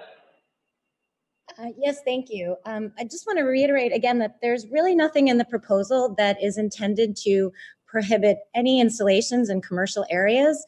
I completely agree with Carol Everhart that this will be a benefit to the community. This is really about making sure that the wireless providers meet the expectations of the FCC and to provide a means to protect the aesthetics and the property values of our residents. You have to also keep in mind that every time the city issues a permit for a wireless communications facility, that gives all of the wireless communications companies the opportunity to co-locate in that same area. So that's also something to keep in mind. At the rate that we're going, the proliferation in Rehoboth, based on the ordinance we have now, we have a potential of 35 wireless communications facilities in a 1 square mile city. That's 1 for every 43 permanent residents of the city. And I would just like to comment that that is probably unprecedented in my research in the entire country. And I think that the wireless companies are taking advantage of our ordinance. And that, again, part of this is to let the community know what's going on, to give them the opportunity to enact the aesthetic, the abilities we have to control things based on aesthetics, and also to point out that there was a study done that property value reductions can be as much as 15% of a wireless communications facility going in front of someone's property. So I think there is an obligation on the city's behalf to be transparent, to let community members know what's going on. And I agree, Commissioner Burns, I think posting on the city's website is also a great idea. Thank you. Thank you, Heather. Walter Brittingham?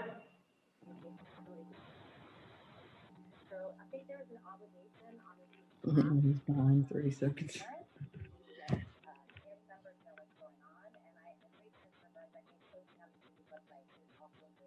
Walter, you still there? He's getting the delay. Good morning again. I think you should all be very proud of the discussion you're having, both from the technical people and the questions coming from the commissioners. Keep up the good work. Thank you, Walter. Any Verizon representatives like to speak? Sure. This is Bonnie. I just have to say we don't have any objection with 4 and 5, the notice requirements. We do, however, believe that 500 feet is excessive, as some of the discussion was stated here, that you would be impacting people that couldn't even maybe see it. And depending on how close you put them, you're going to have a lot of comments.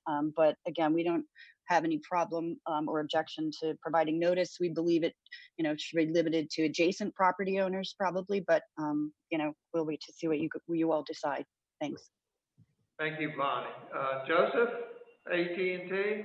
Yes, sir. Thank you, Mayor. I would concur with Bonnie and some of the other comments the commissioners made about this arbitrary 500 feet just seems incredibly excessive and throwing a dart up against the wall. The other thing I think, just to the ordinance that is in place now, as many of the commissioners who were sitting at that time remember, this was a significant very public process that was instituted by the city and the board and the staff. So comments regarding the ordinance that's in place, I think are a little misguided, because I recall being in a lot of meetings where there was a lot of thoughtful questions and a lot of deliberation to find something that was in the city's best interests, the citizens' best interest, and also was balanced in allowing for us to serve our customers who are your constituents. So I just recall that, there was a lot of work that went into where we're at now. Very good. Thank you very much. Any further commissioner comments? Or Glenn, you're okay? We're okay. We'll move on to the next 10. I don't know if there's a way to bundle any of these together to expedite a little bit, but the next 10 recommendations all deal with the permit application requirements. The first of these 10, Mayor, really relates back to number 3, dealing with certification. So Mike may have additional comments, but I think they're pretty much summed up in his comments to number 3. But this one says, report by wireless communications company conducted by an independent certified radio frequency engineer showing radio frequency emissions measured in the area prior to installation. Report must show that calculation of RF totals after installation of new antenna meet FCC Bulletin 65. Any commitment? So Mike, is it pretty much the same comments to number 3? Yeah, that's correct. And might I suggest, if we're looking kind of to bundle suggestions, maybe bundle this one with 3 here, which kind of relates to the same thing. Total RF levels for co-located antennas there as well. My only comment here is for 1 and 3 both, again, to reiterate the requirement that's in the ordinance now requires proof of compliance that the proposed facility, along with all existing facilities at a specific site, are in compliance with the FCC levels. Beyond that, I think we've covered this adequately for these 2 comments. So I read number 1 in this bundle. So number 3 in this bundle is a new WCF co-located with an existing WCF on a single structure could potentially cause human exposure to levels of radio frequency in excess of the limits of FCC 1.1310. Provide a report showing total radio frequency levels co-located antenna. So what Mike's saying is that those 2 are very similar. Again, it's a requirement of demonstrating compliance. And his comment, the ordinance does in some way already require that. Any commissioner comments on 1 and 3?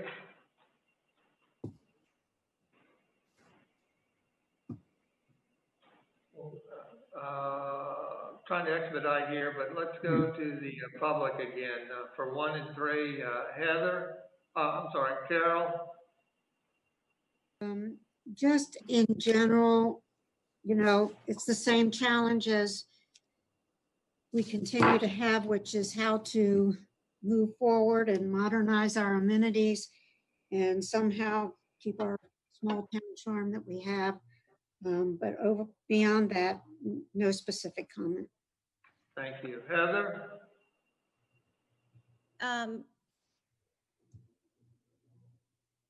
Can you guys hear me? Yeah. Sorry. I think one thing that's important to note is Verizon or AT&T submitting a letter to the city saying we are in compliance is not exactly the same thing as them having an independent radio frequency engineer go out to the site and actually take pre and post installation readings. What we would perceive in the future is that as more antennas are rolled out and as there's higher density in our community, that we're going to need to be more on top of monitoring these radio frequency emissions.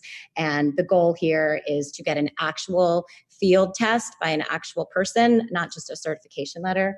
And also, I want to speak to the idea that, again, this is for the future, and that I don't think the providers are required in any way to provide an overall plan for their build out in the community. And that's something that we take seriously. You know, we work on our CDP, we make sure that we have direction going forward. And I don't really feel like there is that requirement, or there is a plan really for a complete build out in our community. It feels like these are just being added on piecemeal. AT&T has a bunch now, a bunch later. I think that's just something to keep in mind. And again, the goal is to protect our residents, protect our aesthetics, protect our property values, and to ensure the community that when the city of Rehoboth says that we have a wireless network that is efficient and safe and well-planned, that we can give that guarantee to our community by saying, here are our test results. We do our testing and we take it seriously, and we've done everything that's required. Thank you, Heather. I'm going to get back to the public in 1 second. Ann Womack has her hand up. Mayor, I've just received an email from a Michael Fisher. He's the treasurer of the Henlopen Condominium Council. And his email states, I'm watching the 5G meeting now. Not clear if you're discussing low, mid, or high band 5G. And what's the distance between the proposed antennas?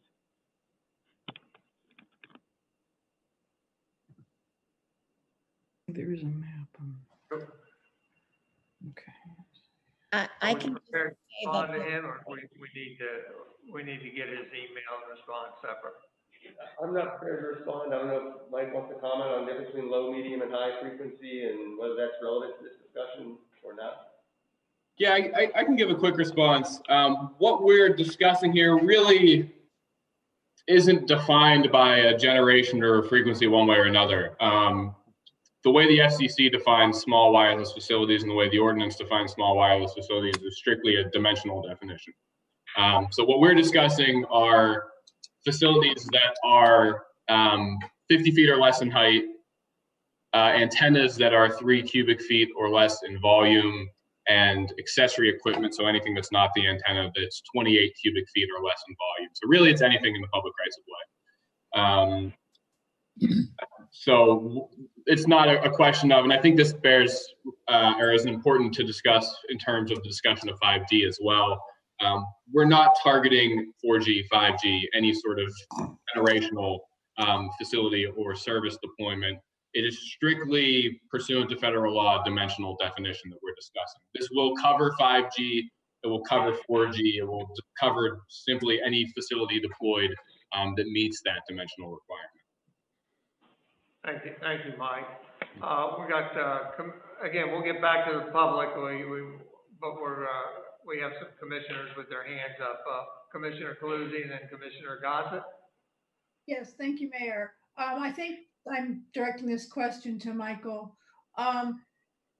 The number one, the report by Wireless Communications Company conducted by a certified radio frequency engineer showing emissions prior to installation and after installation. I guess my question to you is, are we these types of demands, are we going beyond what is typical for most municipalities? It seems to me that one of the, I believe it was the AT&T engineer maybe, said that, you know, their license depends on them meeting FCC rules, and I presume losing your license would be a rather major deal. Could you address those two things for me, please? Yeah, absolutely. So what is typically submitted with an application in terms of certifying radio frequency compliance is not typically just, a one-page letter or anything like that. An application will include a radio frequency emissions report prepared by an engineer, and I'm sure the engineer that's on the call can speak to that as well. But it's a comprehensive document with data that is showing that the proposed facility is intended to comply with those radio frequency emissions. As mentioned, requiring something like that at the time of submission of the application, the facility hasn't been built yet. So it's a prospective requirement. The FCC's standards permit that as a submission that will satisfy their requirements. That's the most frequent type of submission that's required by municipalities. Some municipalities do go further. That imposes an additional burden on the providers in terms of field testing and things like that. But in terms of what is typical and what is submitted at the time of the application, that is what the city can expect from a provider. Will be a report prepared by an engineer detailing the proposed output of the facility, the type of equipment being deployed, and how that output will be in compliance, what percentage of the standards or the maximum standard will be emitted by a proposed site. And then a related question is this idea of the co-location or AT&T perhaps having their cell and then Verizon adding on their antenna. Is there some provision for that one of them has to make sure that the total radiation isn't going to exceed FCC limits, or is that something that should be listed? Yes, so the small wireless communications facilities, assuming that's what we're talking about specifically, I can point to the actual citation there, 270-46.1.2 C1G. That encompasses the radio frequency emissions requirement for small wireless facilities in particular. And it does say the proposed facility along with all other facilities at the site. So the total emissions at the site will have to comply with the FCC standards. That language is echoed for every facility, including tower-based facilities outside of the rights-of-way, which will be your large macro towers, or non-tower facilities, which will be antennas that are attached to a building or a water tower or some existing structure. So any deployment will have to consider the total output at a specific site, not simply saying, hey, this antenna is in compliance, never mind that there's 15 other antennas at this site. They have to look at the site. Thank you for that reply. It's very helpful. Thank you. Commissioner Gossett? Yes, just to follow on Heather Metz's comments about planning for a complete build out in the city. And Mr. Roberts, perhaps you can address this directly. Is there an ability for the municipality to limit the number of total sites within a city, or limit the number of sites that a single provider has within a municipality? So there really is not. To the extent that a proposed facility will not comply with something that we have in place now, there is some limited ability to deny a facility. But if a provider is showing a need for a facility in some fashion, whether that be a gap in capacity, densification, whatever that case may be, pursuant to the FCC order, denying that facility would constitute effective prohibition of that. So our ability to have AT&T or Verizon come to the city with a plan in place, showing a need for a facility, and the city to kind of step into the shoes of a provider and deny that facility, we expose ourselves to a challenge at that point in terms of that being an effective prohibition or a material inhibition of the provision of service. So when it comes to consideration, we really need to look at bona fide zoning concerns that we have in terms of the ability to deny a specific application rather than saying, hey, you've hit this 20 facility mark, you're done. Because at that point, we are effectively instituting a moratorium, which is expressly prohibited by federal law from the very beginning of wireless facilities regulation and then reiterated as time has passed on. So anything, I think, as a general rule, anything that is prospective or looking at a kind of wide-ranging, any facilities from here on out, any Verizon facilities, are prohibited, we really can't do under federal law as it stands today. An important thing to note also, and I don't know that this specifically touches on your comment, Commissioner, but I think it's important to note, is that we also can't discriminate amongst providers. So we have to treat everyone exactly the same.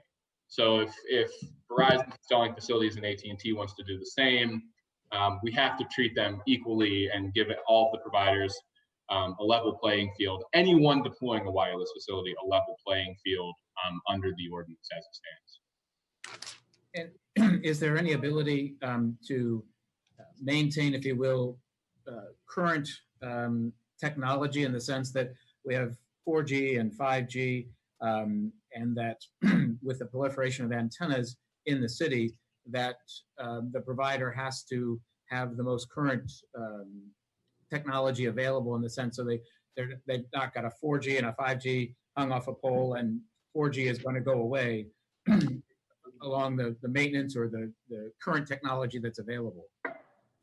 To an extent, yeah. And let me know if I'm not directly addressing what you'd like me to here. But what we do is we require that, to the extent that a facility has been replaced or a facility is no longer in meaningful operation, that facility has to be removed. So we're not in danger of Verizon hanging the 5G antenna and leaving the 4G antenna on. Once they upgrade or modify and they no longer use that existing antenna, it has to come down within a specific time frame. I believe it's 90 days under the ordinance as written right now.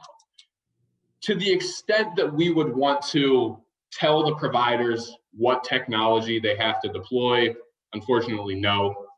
We are not granted the ability to do that under federal law. That's considered a business decision, and we're not able to kind of regulate the business decisions of any of the provider when it comes to specific technology, specific brand model of antenna being deployed. To the extent that it's not an aesthetic concern, we're not really able to do that now. Thank you. Thank you, Commissioner Gossett. Remember, we're focused on recommendations 1 and 3. We got interrupted for the public session. We'll go to Verizon and then AT&T. Does Verizon have any comments on 1 and 3?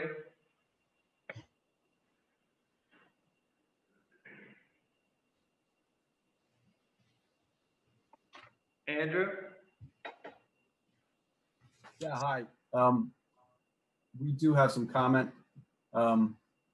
So with when it comes to co-location on small cell structures, it's extremely rare. Now, we're not talking about, the macro towers or rooftops of things of that nature, but with these small cell structures, it is extremely rare. I've looked at thousands of these at this point, and I can count on one hand the instances of co-location. That's for a number of reasons, mostly though because of height requirements and separation requirements that the providers have. They can't share antennas. So there needs to be some separation in those antennas, and these being relatively short structures that limits height availability. So if that instance were to occur, though, I have no doubt that a demonstration of compliance that complies with the guidelines in OET 65 can be made available. The more likely scenario is that there be perhaps small cells in proximity to one another. And that will generally only make a significant impact on the overall exposure environment in cases where that proximity is within about the height of the tower. So if I can just very quickly attempt to share the slide and let me know.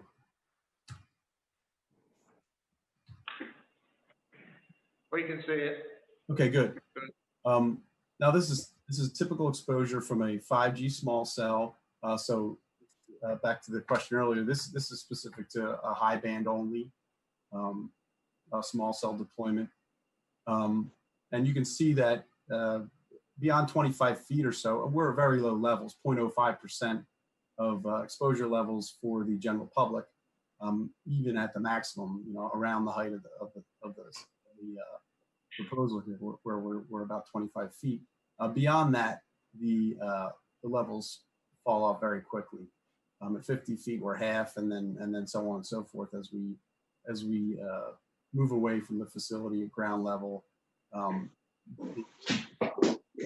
Drop dramatically. So really, when we have small cells within the shadow of one another, perhaps there could be a significant contribution. I still would never anticipate exposure levels beyond the FCC limit. However, when we have that, we do, as a matter of course, take those into consideration and include those in any calculations. And that would be the case here with any potential for co-locate or for multiple small cells within proximity of one another. The other point that I wanted to just touch on briefly was anticipation of the future of some number of nodes aligned beyond the 28 that Verizon has currently proposed. That's going to depend on a number of things, including, I know of none at the moment, although there may be a handful that are being, I don't know of any concrete plans that Verizon has at the moment. And that's going to depend on capacity demand, spectrum auctions, and equipment engagements. So it's always our first priority is to leverage that asset, not to more assets. It's much cheaper, it's much better to market. So we don't want to build small cells unnecessarily, propose them unnecessarily. We'll only do that if we absolutely address capacity. So we don't have any concrete future plans on the 28 that are with applications. And without a crystal ball really to judge the future capacity demands or what channels the FCC may make available down the road for auction or what equipment enhancements will help us better deal with capacity demand, it's a question to answer. Thank you. Thank you. Hi. Sorry, this is Bonnie. I think Megan Riley was muted. She just wanted to make a quick comment. Okay. Thank you. Yes, Megan Riley, counsel for Verizon, and just to clarify, I am a Verizon employee. And thanks, Andrew. Everything you said was accurate. I just wanted to reiterate Verizon's concerns regarding the requirement that each and every small cell be field tested for RF emissions by a third party. This would be a very burdensome requirement that would involve a lot of significant additional costs and resources. That's just not necessary to ensure our compliance with the RF safety guidelines. As noted several times previously, our business depends on this. We are highly motivated to ensure our compliance by a significant margin. So I think this requirement would be so burdensome considered, in aggregate, if we had to do that type of field testing with a third party for every single small cell that we deployed, this would have a big impact on our deployment. And the law looks at requirements and fees relating to our deployment in that manner, in the aggregate, in determining whether something would materially inhibit our ability to provide service. And then I do cover a pretty broad geography in the Midwest and Northeast. And I don't know of other municipalities imposing this type of individual field testing by a third party type of requirement. And I want to emphasize that we do have some additional resources on RF safety, and I think Andrew was displaying some documentation. We have expert reports and studies comparing the emissions from our small cells to everyday, exposure to baby monitors and Bluetooth. So I think that's it. Thank you. Thank you, Megan. Joseph, AT&T, or again, we're Yes, generally trying to respond to recommendations 1 and 3 in the permit section. Yes, very quickly, I agree with my colleagues. I want to also clarify, I am not an engineer, just for the record. The other thing I think with respect to plans for the future and the obligation of what our total deployment may be. If you look at the evolution of wireless, it has been, the networks have evolved because the technology and the customer demands have evolved. So I think in 2007, when the iPhone came out, I don't think anyone could have predicted the demands on our networks that we have seen since then. So again, like the city, we are not going to spend time and effort and expense on something that is not needed in order to provide service to our customers. So when we do come to the city, this city or others, with respect to infrastructure, it's because it's needed. And what is down the road is going to be contingent upon all those factors that Andrew talked about. Thank you. Any other commissioner comments? Commissioner LeGree? I'd like to ask Joe and Andrew both, what percentage of your installations are going to be out of the public right of way? Do you anticipate any being out of the right of way? I'll let Andrew hit that first from an engineering standpoint. Okay. From what I've seen so far, I don't anticipate any out of the right of way. I've seen them in the past in other municipalities. It's not, I wouldn't say it's completely uncommon to do a small cell install on, let's say, a rooftop out of the right of way, but I don't know of any plans here that would take us out of the right of way. And this is Bonnie, Commissioner, from Verizon as well. I don't believe we have any that are out of the right of way planned for Rehoboth at this time. None of them, except for the ones on the boardwalk. So that kind of is a right of way or whatever, that may be not a right of way, but we have boardwalk nodes and everything else is in the right of way. There are cases where we have done replacement of flagpoles. For example, in Fenwick Island, we replaced the flagpole at the Chamber of Commerce there. And that is a small cell facility. 4G and 5G nodes are there. So that's the only kind of thing that we might do, you know, that would be out of the right of way, but still would be a freestanding structure. And in that case, it's you know, on the Chamber of Commerce, on the property next right there. So thank you. Thank you. I know you have no plans to co-locate or tack on your facilities, but what about your backhauling cables? Are you guys going to go ahead and use whatever poles you can tie on to? What are your plans? I remember Joe said that you were going to use I think he said you'll use a third-party vendor. And yeah, what are your... Yeah, this is Joe from AT&T, Commissioner. All our small cells must be connected, and they're connected by fiber to the public switch network, and we can use a variety of vendors, may all be who is there and who has facilities there. So recall, the only thing wireless about a wireless network is between the device that the consumer has and the wireless antennas that are part of the network. Everything else generally, at least in the context of Rehoboth, will run through fiber. So the other thing, we have no additional plans at this point for additional small cells. I would also note that it is all driven by the network and the engineers and where facilities are needed. So often they can be in the right of way. Sometimes it may be a parking lot that we replace a lamp, a street lamp, things like that. So it really all goes to the performance of the network, where the engineers determine that this facility is needed to better serve our customers. But all of our small cells are connected with fiber to carry that traffic to their destination and back. Do you anticipate those will all be attached to existing poles that are owned by Delmarva Power or whoever? All what? I'm sorry. Can I assume that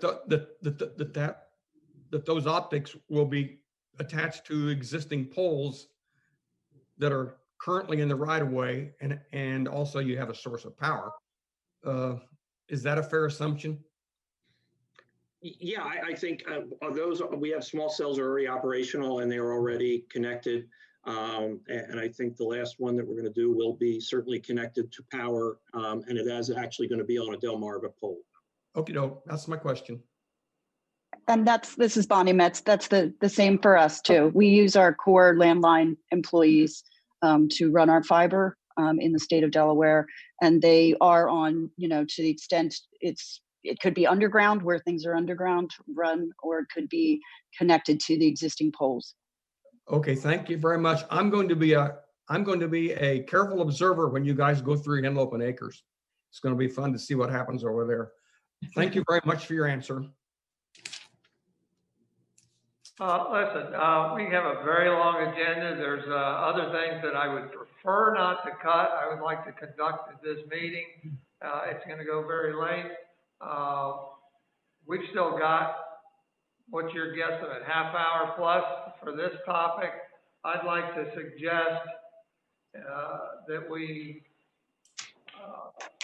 call this meeting or this topic to a close and continue it at one of our future meetings, so where we can devote more time. I found it very productive to have Michael Roberts here, as well as AT&T and Verizon reps, and Heather Metz. But again, this could take another half hour to an hour to go through it.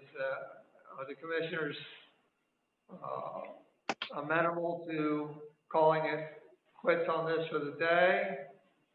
I am. Yeah, I agree. I think that's good. Yeah, certainly. I have a lot more questions, but you're so correct. It's time to go on to another topic.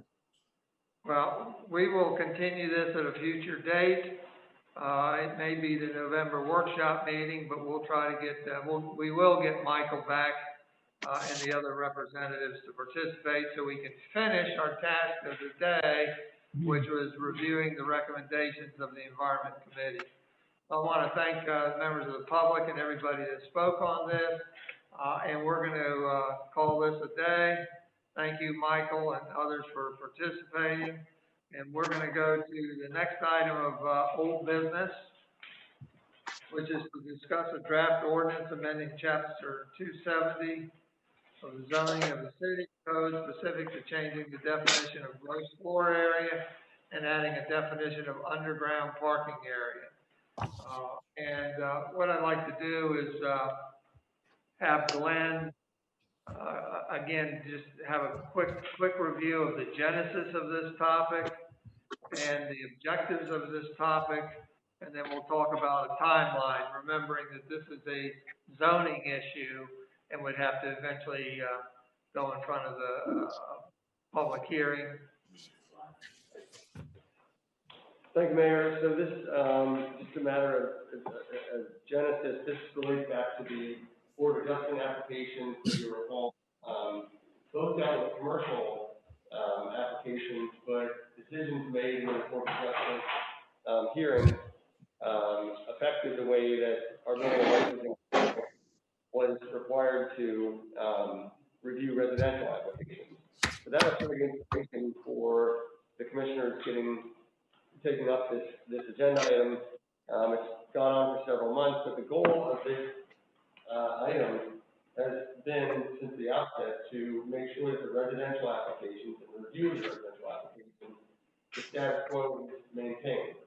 So I did spend some time redoing the underground parking ordinance, which is what I believe we're looking at first. So the underground parking ordinance, the things that you'll see incorporated in this version is, first, that this version is based upon some input from Commissioner Gossett and utilizes the term underground parking area. I did confirm that most of the parking industry uses that term rather than subsurface parking. So all of those references to subsurface has been now converted to underground parking. This version also incorporates the definition of underground parking area that was taken from an online legal dictionary. I think it seems to work okay for our purposes. This version does limit the exclusion of underground parking areas from gross floor area to those parking areas associated with commercial uses, not residential uses. And then finally, this version maintains the flood zone requirements that were suggested by Dr. Trejos. There is a little bit of a conversation going on right now between Dennis Jenny, our floodplain administrator for the city, and Dr. Trejos to make sure the terminology marries up. Mr. Jenny expressed a concern that if we don't get the wording right, the insurance rate people, our rate for the floodplain rate could go down or up, I guess, and we want to be sure that we get the wording right so as not to affect our flood insurance rates. So that's the overview. The first part we could talk about, I suppose, is the definition that's been included for underground parking area. That definition is any enclosed area containing one or more parking spaces used or intended to be used for the parking or movement of motor vehicles and contained entirely within a structure or part of a building, the whole of which structure or part lies entirely below the grade of the structure or building. So that's the definition that would be inserted for underground parking area. Down in section 2 of the ordinance, there would be an amendment to section 270-21B5. This is where the exclusion is for underground parking in commercial districts. So it says in all commercial districts, underground parking areas shall be excluded from the gross floor area. So there was discussion last time about whether this exclusion would also apply in residential districts. This is the area that clarifies this for the commercial and not for residential districts. And then finally, section 270-30 again is the language dealing with the floodplain. This was all generated from Dr. Trejos, who has recognized that there's been reports that the floodplain maps sometimes don't adequately accommodate underground parking type facilities, in that when you plan based upon the floodplain, the actual subsurface water level might be something different. So there's a discussion going on right now, like as I said, between Dennis and Dr. Trejos, to try and figure out if there is language that we can include that would, in some ways, be a little bit more restrictive in my way of thinking than would be required under the current ordinance, to ensure that we take one more measure of core drilling analysis to determine whether the structure can actually be built as proposed or not. Then finally, in section 4 of the ordinance, you'll see there's a table, and the table this is in the parking area of the code, and the table goes through and specifically excludes underground parking from gross floor areas in those commercial districts. This is generated from a discussion I had with Commissioner Gay, who thought maybe it'd be more appropriate to put it in this section 270-35 of the ordinance, and I think she's right, so it's migrated to that area. That's the overview of the ordinance. Questions?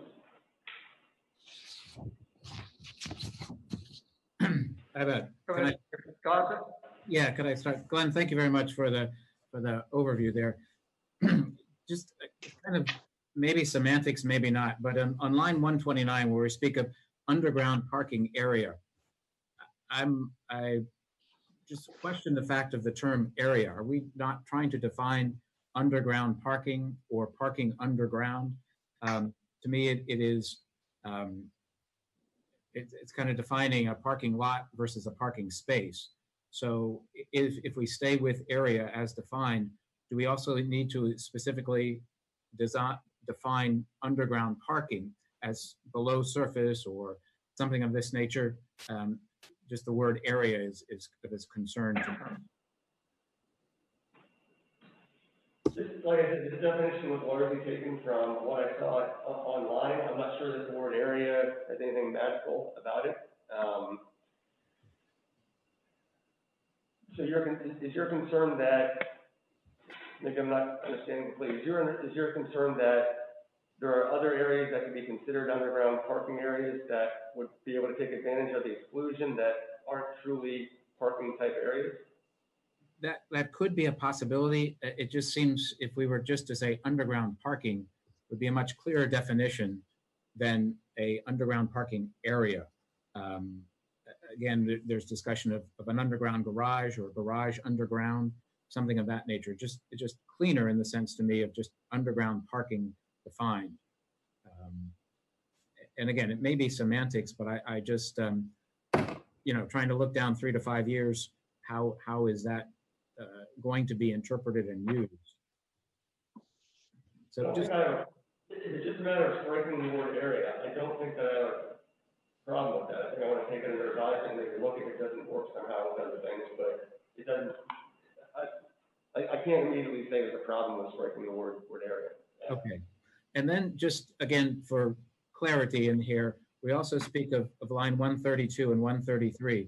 We speak of a structure or part of a building, the whole of which structure or part lies entirely below the grade of a structure or building. We're intermixing the term structure and building there, and I don't, do we define structure and building as two different definitions that we need both in this definition, or is that, why do we use, I guess, the term structure and building? The way I understood this, and it appeared several times in different definitions, so I wanted to kind of understand it myself. I think the concern is that you could build a underground parking structure that is not part of a building. There's no office or anything above it. If it's in another location on the site and it's underground parking, I think we still want to exclude that underground parking from gross floor area. So if it's just a structure that is underground gross floor area, that's different than a building that has underground parking as part of it. And should that maybe be made clearer in the definition here as that interpretation, or that is your interpretation as we discuss it right at the moment? But again, 3 to 5 years from now, will that same discussion or memory be held that as it's interpreted? We can certainly look at other language. I think the definition's being, I think it's technically accurate. Sometimes I'm concerned that if we try to explain it too much, then we get away from the technically accurate definition into something that, but let's, it's the first time I've introduced this definition, so maybe others have thoughts and maybe we can refine it. And maybe I would go back to building and licensing to see how they are interpreting, and this may be fine, but just a practical application of this, is it working in the real world out there? Right. I'm taking a note to look at it. Can you two work together on that? Yes. Thank you. Thank you. Any other questions on this first? Yeah, I have one. Actually, I was planning to ask this before Patrick's comments, but to some extent he raises in the sense that I was just going to ask the question: have you spoken with building and licensing about not only the definition but where things are placed in this code, such that they would agree that the language is clear cut, that they don't see any ambiguities, that they can apply this tomorrow and be confident of the outcome? I guess that's one question. And the second question is, let's answer that question. Okay. So that's the first question. We had representatives from building and licensing on the emails that you and I exchanged going through the applications, and I didn't get any feedback indicating that this wasn't a mandatory ordinance, but maybe they just have not gotten to it yet. If anybody wants to comment. So we'll have them double check and review. Just to know they're comfortable with it. Yeah. Thank you. And then the other question was just, do we define grade anywhere in our code? John is here and he says no. I take that as probably right. Not the zoning code. And I would say, grade is very important because it should be on the zoning code. The zoning code doesn't address it. The building code does. The question is how we calculate grade. Whether we take the average of the surrounding area, or grade is going to be at ground level. Those are the things that may need to be spelled out. I guess the way I interpret it here, although we could add another definition, but the way this definition says the whole of which structure or part lies entirely below the grade of the structure or building. So I would say that, the entire perimeter of the building, wherever the ground level is, this parking has to be completely below that ground level or that grade. And the structure, if it's a structure that's not connected to a building, it would have to be entirely underground. Okay, but to that effect, the only reason I say you have to take the average because be cognizant that story. We have different grades, and that part of the building is 3/4 or more is a story. It's considered above grade. I don't know if it's that important to this, what it is, but on the building code, it does apply. Under this, you can't to take advantage of the underground parking exclusion from gross floor area, you couldn't have any of it above ground at any location. I guess is my point. Okay. Any other commission comments? Yeah, I have a couple more if I may. In lines, and just help me understand this if you can, lines 147 through 150, we talk about any one commercial floor in a mixed-use building in a commercial district may include one residential unit used in conjunction with a hotel, motel, or inn. Such unit shall not exceed 10% of the gross floor area of said floor with a maximum of 1,000 square feet. And I guess this is a residential unit on the commercial floor. Is this intended that a residential unit can only be placed on a commercial floor? And then how do we determine what is a residential floor and what is a commercial floor? And how do we apply the use of a residential unit on commercial? It's not clear to me, and maybe it's very easy to explain. So this is existing code language. No amendments are proposed to that section. I think this is the instance where maybe you have an owner who lives in the hotel or a caretaker who lives there in the hotel. The purpose of that provision. Dollar management, additional. I believe that's correct. I believe that's what that was put in for. Okay, thank you. The next question I have is regarding the change there on line 170-71. We say size of parking spaces, ingress and egress, maintenance, and then we add underground and subsurface parking in flood zone. I don't believe the phrase subsurface is defined anywhere. Should that be removed and just use the term underground? So this is trying to deal with underground or subsurface parking of any type, not just the type that's completely underground. This is dealing with the floodplain issues. So here we want to be sure that whether it was entirely underground or just partially underground, it still has to apply with the new ordinance language you see at line 203.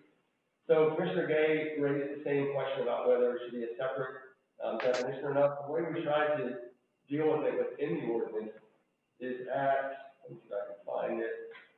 Like at line 209, for example, it says, and the proposed depth of the underground parking structure or subsurface parking structure where any portion is That's right. Yeah.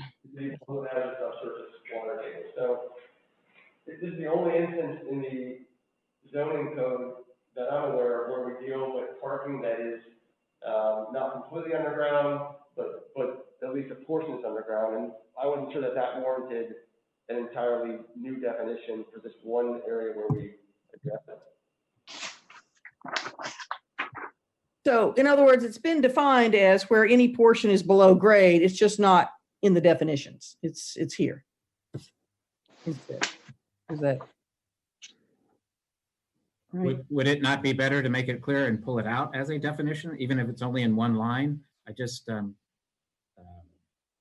trying to make it easier to use going forward.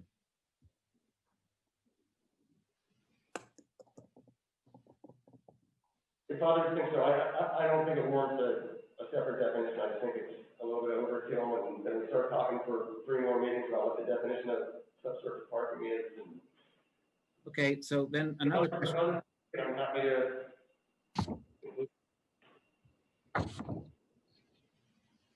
All right, so my other question though is, again, 270, or line 17071, we've just added on that phrase, underground and subsurface parking in a flood zone. But the only area that we discuss that is in paragraph G, which is underground and subsurface parking in a flood zone.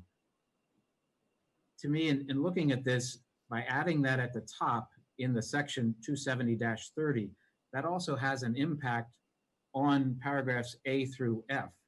As this applies to underground parking or subsurface, then it should state that in each paragraph by the use of the word underground or subsurface.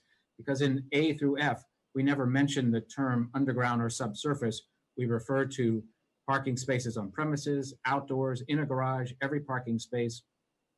So for consistency, I think if we add this, tack it on at the top in 270-30, that can impact A through F as opposed to only impacting G.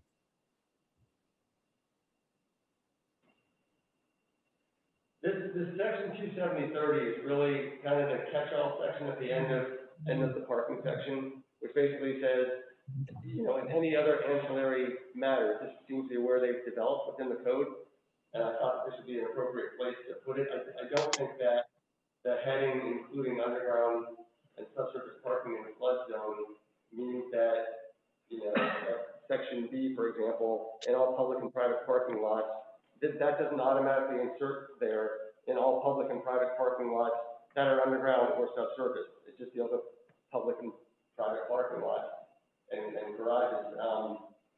So I don't think the heading actually is going to influence. I will take a note to look at each of those individually, but I don't think it actually influences those other sections.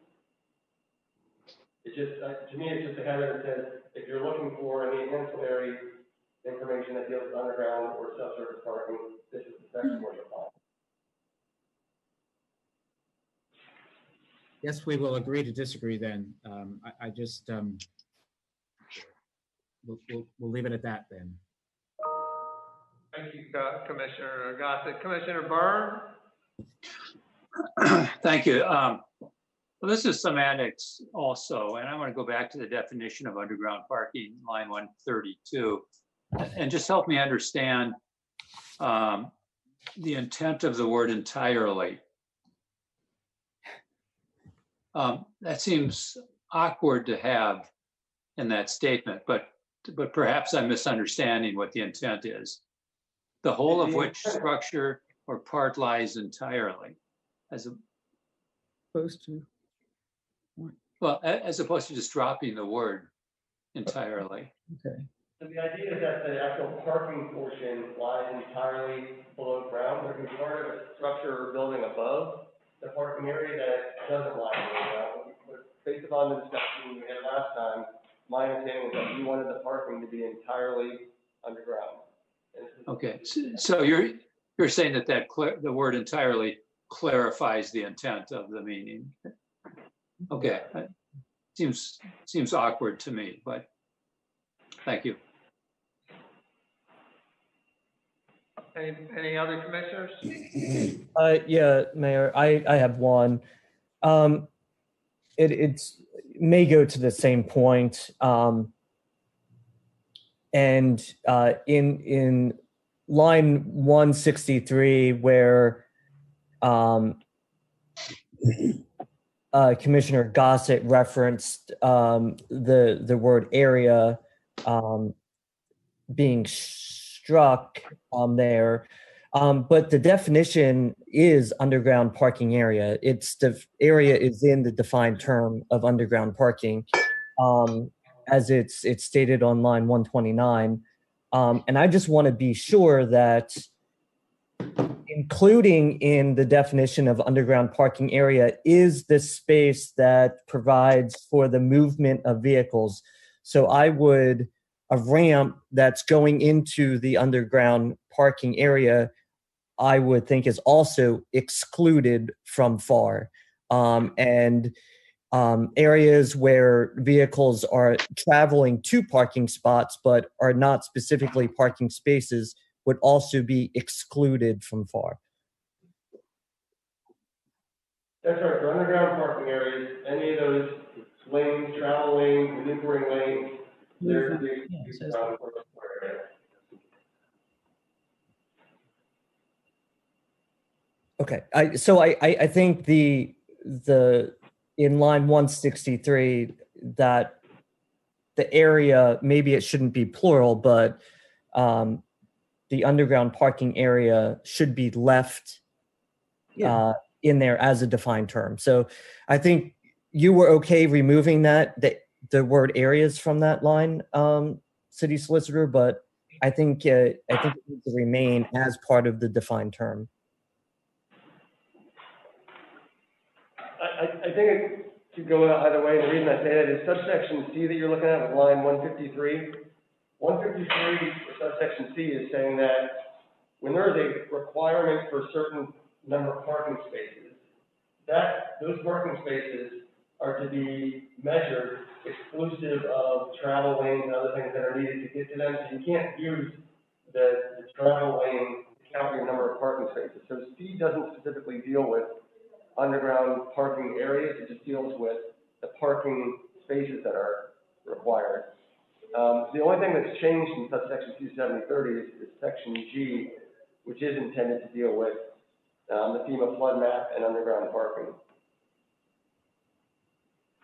I mean, based on your comments and Commissioner Gossett, so I am going to go back and look at A through F just to ensure that there's not something weird that's in there that does get confused.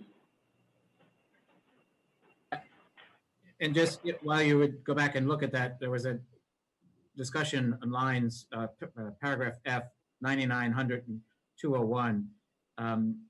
According to city specifications, and shall be graded, properly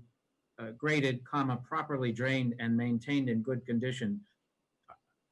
I just question properly drained for a surface parking lot versus an underground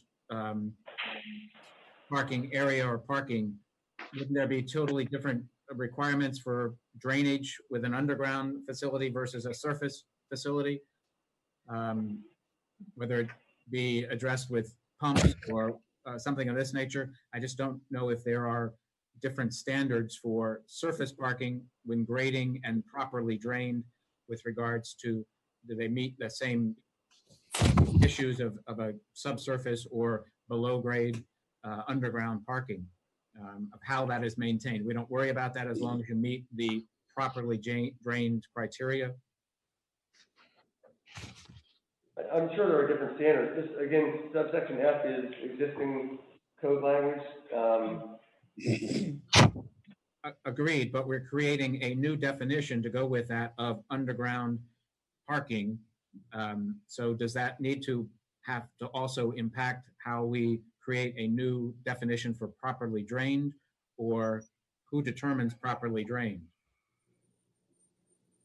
So I think that I need to sit down with building and licensing on A through F and just make sure that the insertion of G doesn't do anything or create problems in their office, because I mean, they're the ones that are going to be implementing this. I just saw this area as a catch-all for all parking provisions, not intending for using the word underground and subsurface to be applicable to all these other sections and create some confusion. So if it does, we need to look at it and figure it out. Thank you. City Solicitor, can I just ask one clarification? When we're talking about section 2, which is the exclusion of the parking spots in the FAR or the gross floor area, is it intended that the travel lanes and ramps are included or excluded from GFA?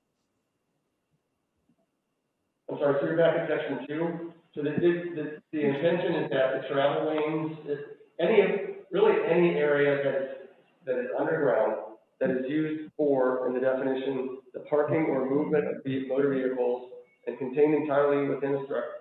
So any area that's necessary to the parking. So travel lanes. So that would all be excluded. Yes. I just wanted to clarify that. Thank you. Any other commissioner questions? If not, let's talk the next steps. I want to talk timeline. Is there anything crucial that demands that this get done sooner than later? We have a deadline or? Not in my mind. Matt, is there anything that's pending or going on the residential side that? I don't believe so. It's not on the residential side, certainly. The only thing that we would have is the relief that was given to 19 Baltimore and potentially some more of those hotels that are coming in. But as of right now, we have no applications for those. So. Okay. Well, I think what I'm getting at is since this is a zoning issue, has to go to public hearing. Can we put this on our November workshop meeting? Because I prefer conducting things like that at workshops. And then we can fine tune it and at the November regular meeting, if we're ready, adopt a resolution to go to public hearing. Does that fit with everybody's timeline? So at the November workshop, we'll expect the next version complete with a review by the city solicitor and also building and licensing at that time. Any other questions? Thank you very much. If not, we're going to go to the next item on the agenda. Old business is discuss the development of a draft ordinance amending chapter 270 zoning of the city specific to changing the definition of gross floor area to clarify what areas are to be included and excluded from gross floor area.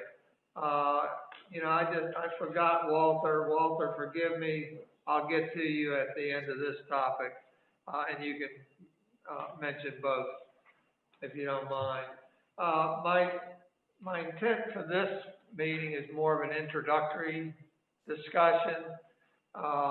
Let's look at it, let's absorb it, ask some questions, and this would be continued to a future meeting. Sounds good. So I've asked Kevin Williams to share his screen, which is going to be the presentation on gross floor area, but it's a little bit of a background.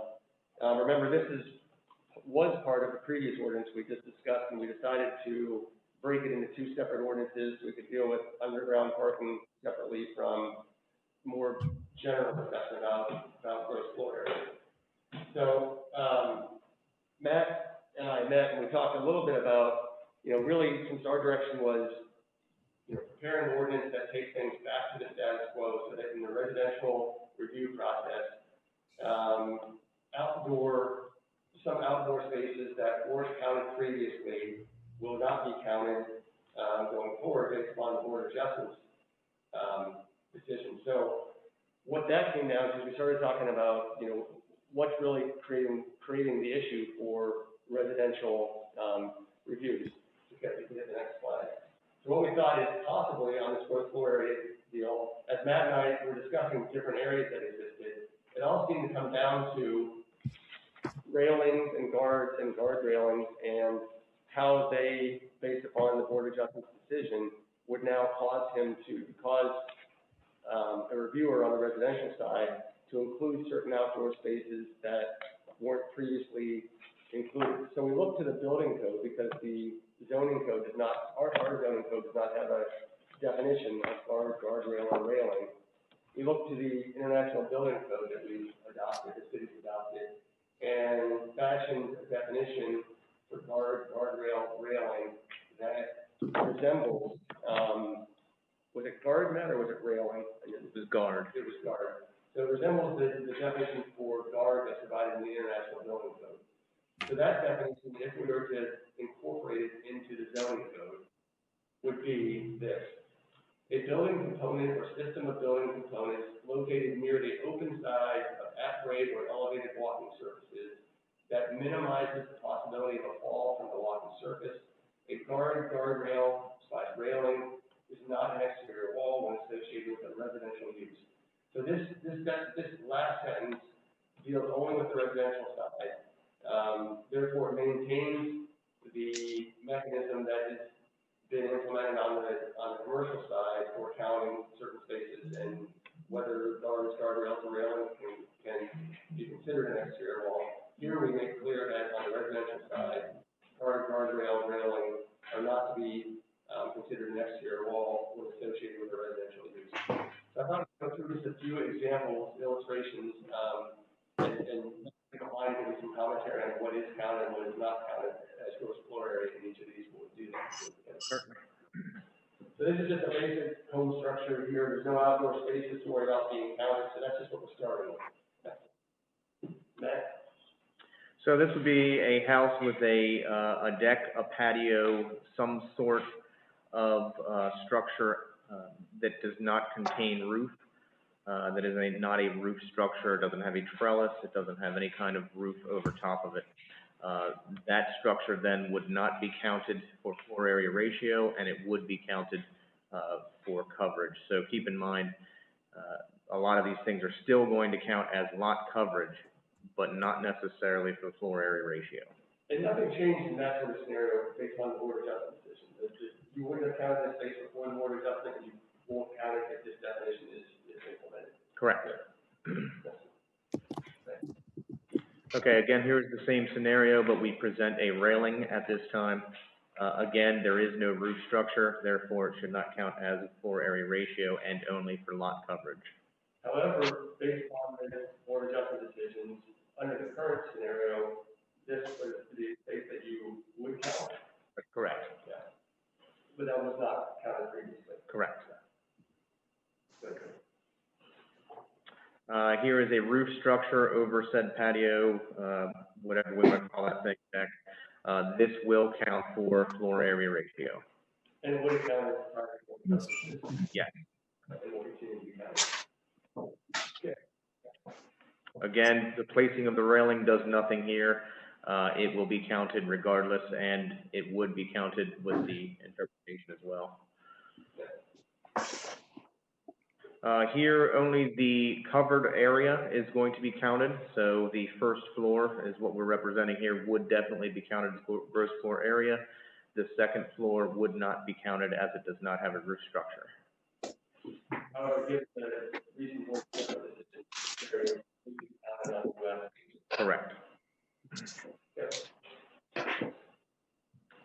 This scenario, both areas are going to be counted as floor area ratio, as both contain some sort of roof structure. And the interpretation that the board upheld would not have affected this one. Here again, adding the railing does nothing to it. It's going to be counted as floor area ratio. Screening is the same. It doesn't matter. It's a covered structure. It gets counted. This portion that we're showing here would be maybe a deck or something like that. The portion that is covered again would be counted as floor area ratio. The portion that is not counted would only be counted as lot coverage. And here again, it has been customary that the overhangs, exaggerated overhangs such as roof structures, the overhang of this type of house, it would be counted as gross floor area below. That area was. Yes. This represents basically a shed or outbuilding.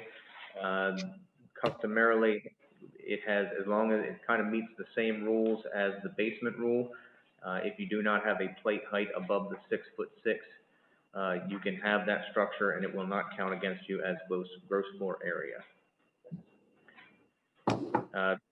The garage scenario, this will be counted as gross floor area once it exceeds the 6'6" plate height, and there really is no scenario there that I can think of. If you extended those plate heights or not, it's still going to count as gross floor area. Here we represent, I see some squiggly lines, so it looks to me like that's a pool.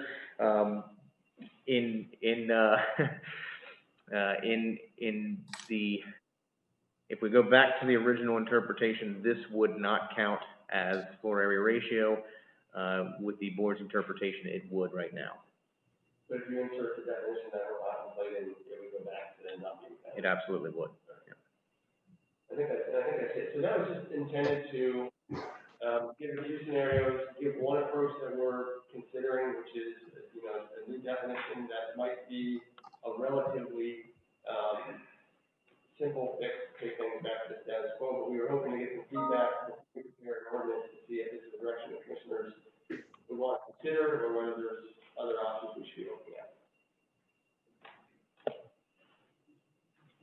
Commissioners? Let me think about this. I'll try, Matt, I think as I've mentioned to you before, it took a long time for me to learn about the way you count a structure based on whether or not it has a roof. And I guess I'm just wondering, where is that? Is that specifically spelled out in the code that it's the unroofed deck structures that we're really talking about here?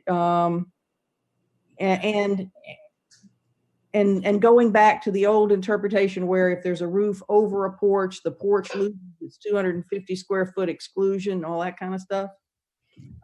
Is that clear in the code? So it is pulled directly from the front porch portion of it, and then the definition of open porches, open decks. It's kind of a correlation between the two there. Okay. For front porches, it does not give away that credit if you have it roofed. The only time you would lose that credit if you actually had living space above that front porch in your scenario there. In which scenario? Because as it is now, okay, all right. But the way you used to interpret it before the Board of Adjustment change or before that posting last September, a deck above a porch did not count. The deck itself would not count, but the porch below it would definitely count, yes. And so you would lose the exclusion. You would essentially lose the exclusion for that portion. So if you had half of the front porch that was open, half of it wasn't, you would lose half of it. Yes, ma'am. And that is the previous interpretation. That is the way it used to be. Correct. Okay.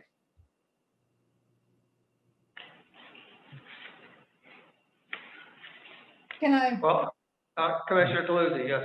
Yes, just, I wasn't totally clear, Commissioner Gay, with what you're saying, and I just want to point out, 250 square feet on a front porch is excluded, period. Whether there's something above it or not, that's what I understand. Is that what you understand? No. Is that what you're saying? No, Matt, no, if there is a deck over a front porch, the portion that it covers is excluded from, is not excluded from gross floor. Right, it would not be correct. And that's the way it has been. It's just that it's hard for me to see that. I think these pictures, by the way, are great. And I think what would be good to have both at a public hearing when we get to it for this ordinance, as well as just ongoing for anybody that stops in and has questions about building, it would be great to have an annotated version of these illustrations to show, exactly what is and what is not included. But that's what I'm saying, Pat. That took me a long time to learn that. Well, Mayor, if I may, back when this was enacted a long time ago, the 250 square foot exclusion, wasn't it your understanding that 250 square feet of a front porch is excluded no matter what? No, my recollection was that if it had a roof, then it counted. And of course, the 250 incentive was an incentive to people to put. It could be a roofed. It could be a roofed porch, but it could not have a deck or living space above it. So even if it had a roof, okay, then that's fine. That's not how I remembered it, but I will, that's what they've been doing. What you all remember and believe, so that's fine. I just thought it was 250 square feet were excluded no matter what, but that's fine. So I do want to compliment Building and Licensing Glenn on working together on this. I know they did pencil sketches and developed these. And I do believe that labeling would be very helpful, because I think we'll use this into the future to help explain this concept as well as others. So thank you very much. And we'll direct them to do that. Commissioner Byrne, did you have a question? No, I'm fine now. It's clarified. Thank you. Thank you. Anybody else? Just to confirm that the code, and I do remember the 250 square foot, the code, the way it reads, the first 250 square feet of an open front porch shall be excluded from gross floor area, provided that such porch is on the street side of the building at the first floor level, roofed, one floor, and no living space or deck above the porch. Right, does say that. So, Correct, yeah. It's in the code, okay. All right, so let's, thank you very much. So let's talk our next step. Are we comfortable with, Glenn drafting a, ordinance? Sure. Yeah. I'm unsure, Yes. okay. We'll say that's definitive. We'll do that, and we'll have this diagrams annotated. If you have anything else to add to it, that's fine too, so that it reflects the ordinance and helps with it. And we'll put that on our November workshop meeting. Is that all right? Give you time? Very good. Thank you all very much. Next item is actually new business, and we're going to review the fiscal year 2021 city budget and capital improvement program, including financial impacts of the pandemic, specifically related to revenue loss, expenses to date, and recommendations to prioritize deferred capital projects. We'll turn it over to the city manager. Thank you, Mayor. So we have a consolidated package for you, commissioners. You'll see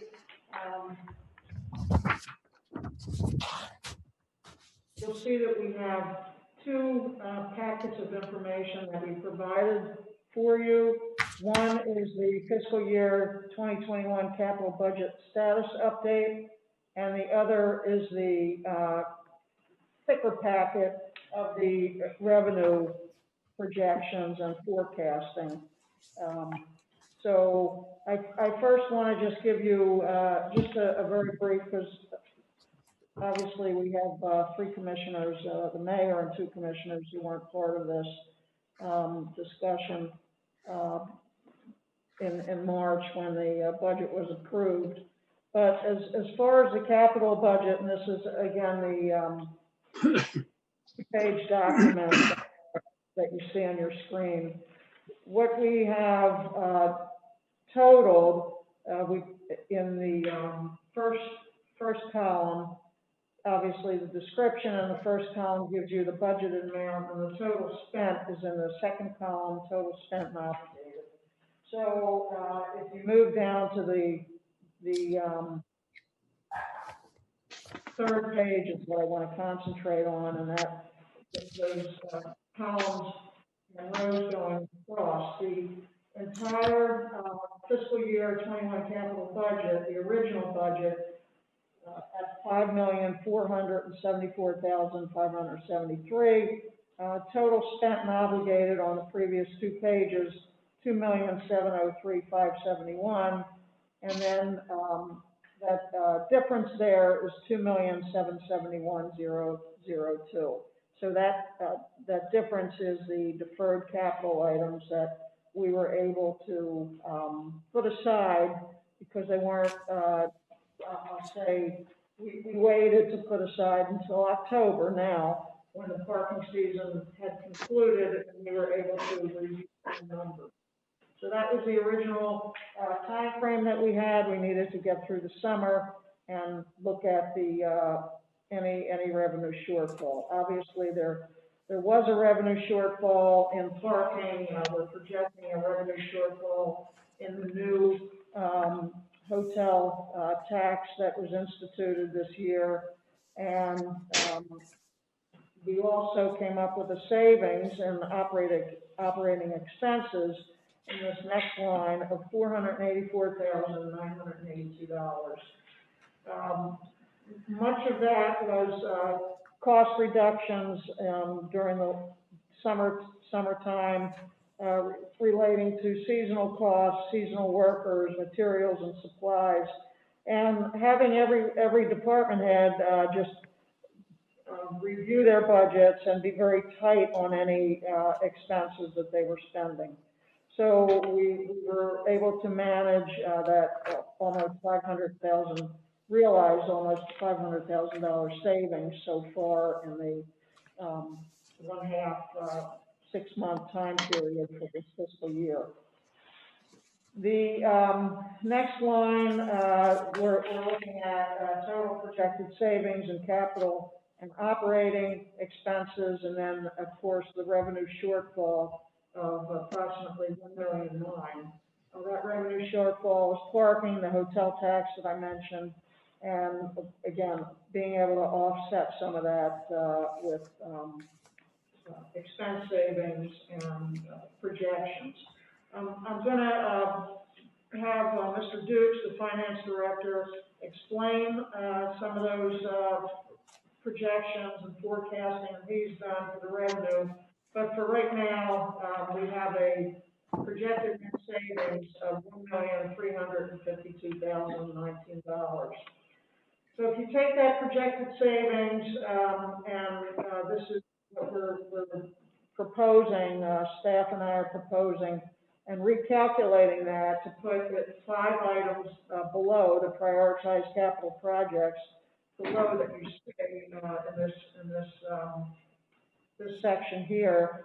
These are all items that were originally put into the capital improvement budget. They were all needed expenses, and obviously we deferred them at the time to see where we would be throughout the parking season throughout the summer.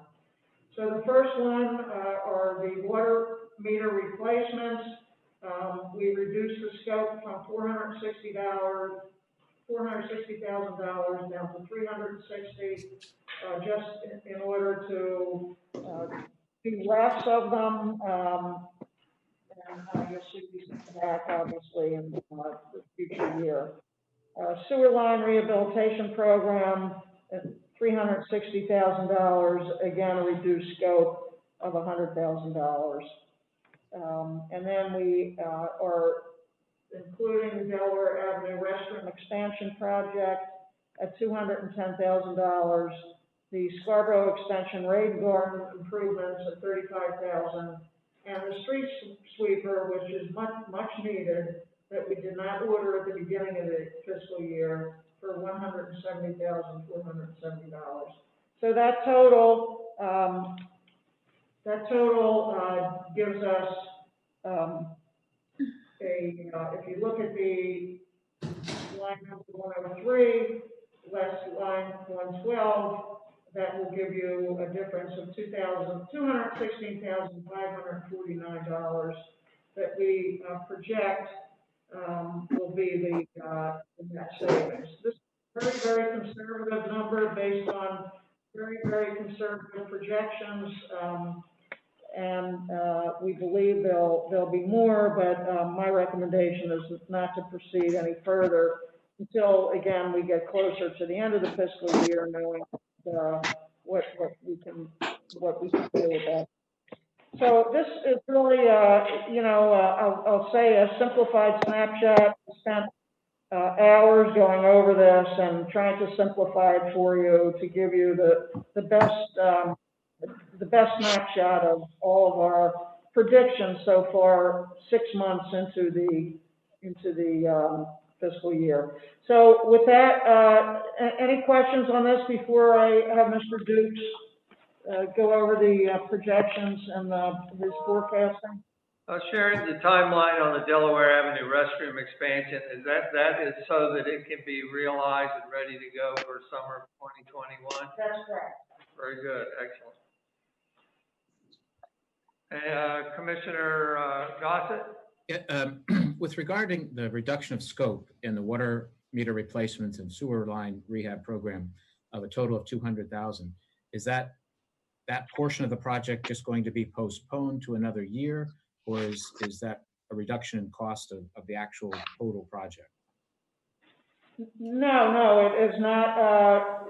It's not reducing what's needed. So it's reducing the scope right now, and then if that money can't be made up before the end of the fiscal year, you'll see it again projected into the 2022 budget. So, for example, with water meter replacements, if we're going to replace 500 originally for the 360, we're cutting that back to say 300 or originally 460, cutting it back to 300, and only replacing a reduced number of the meters.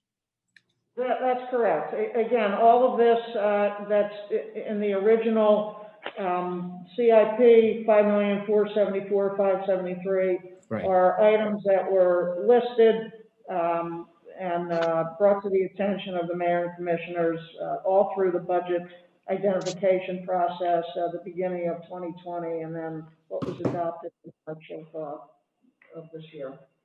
Thank you. Very good. Any other commissioners? You literally need to raise your hand so I can see if you want to talk.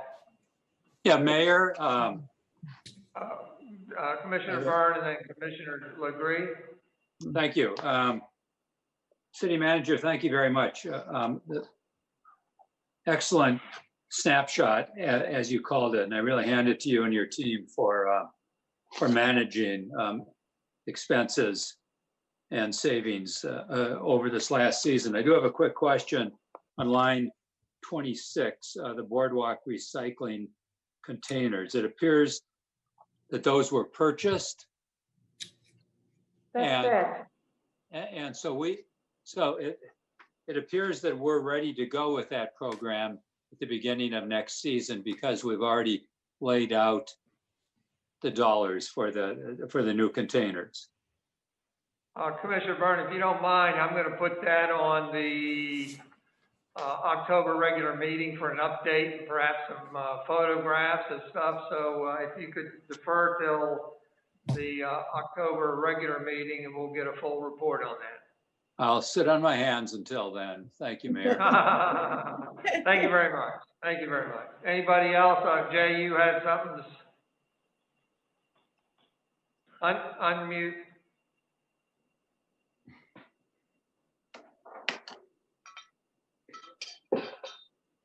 Who unmutes him? You or him? Okay. Hold tight, Jay. You're not on. You need to unmute yourself. Am I okay now? Yeah. You're fine. Yes, sir. Oh, this is crazy. I'll wait until Bert's done. Okay. Mayor, I have a question. For Sharon. Okay, thank you. When there's a document on the screen, I can't see who's raised hand. Yeah. You physically need to do it. So Susan, Commissioner Gay, go ahead. Yeah, I did. Well, and this sort of goes along with what Patrick was asking about the water, and would we be doing the other parts of it later? That applies, I think, in my mind to everything on here. Do you envision that all of the deferred items for the entire capital budget will be discussed and probably be put on the next fiscal year, or some of them going away altogether? Or I think I heard you say that some of them may come back yet before the end of this fiscal year, depending on how the budgets work out, right? Well, all of the capital items you'll see again. If not this year, definitely fiscal year 22. Okay. That was the projected, projected net savings of a little over $200,000. A very conservative number. Hopefully, we'll look at that again in February and March during the time of the next budget discussions, and hopefully be able to say what we can do this year, because all of these, again, everything that you see here in the first 2 pages of this document were discussed, and they're definitely needed to. Okay, that's what I thought, but yeah, I just want to make sure. And the other thing is, I saw the item on here about the COVID sign, so it reminds me to ask. I think you had already said in a previous update you applied for the reimbursements for COVID-related expenses, right? Yes. Any sense of when we would be getting that, or even finding out how much we're going to get of that? So we're working on that with the appropriate authorities, and you know, I really don't know at this point. It shouldn't be too much longer, but again, it's another state and federal agency. So as soon as we can, obviously we'll put it in. It's also, you know, I just want to throw out that, you know, there's grants received for certain of these projects that you know, will be put toward these expenses. So, you know, that's another part of this. We didn't want to overload you with that information, but we're certainly mindful of that. Okay, great. Thanks. Commissioner Karnowski? Yes, thank you, Mayor. I just, I have a couple questions on probably the prioritizing which capital improvement plans we include now and which ones are being deferred until later this year or next year. So maybe Kevin's maybe the one answer, but there's three things that that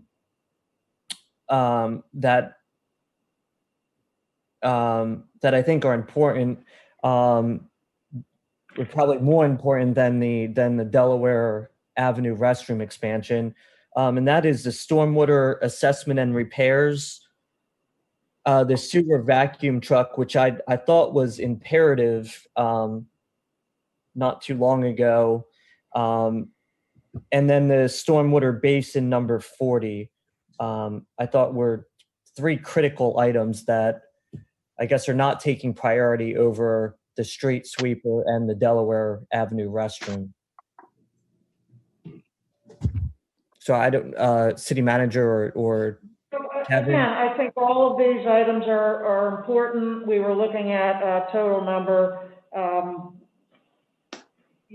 to fit in, if you will, and one couldn't be done without the other. So I'll say in your stormwater calculation and what you see in front of you, it's either one or the other. Is that correct? So the total, we couldn't split that up necessarily. So we were looking at other items that were deemed necessary at this time.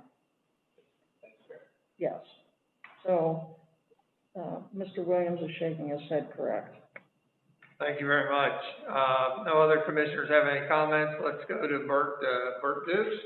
And Walter Brittingham, if you're out there, I apologize again. We'll get to you at the end of the budget, and you can have comments on 3 topics.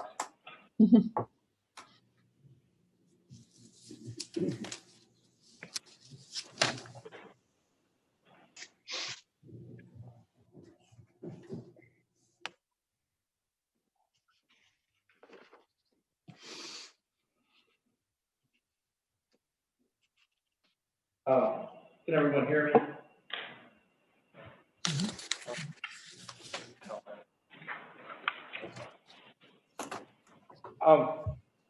What you see on the first page is fairly straightforward. It's just really the summary of our work that is supported in pages that follow.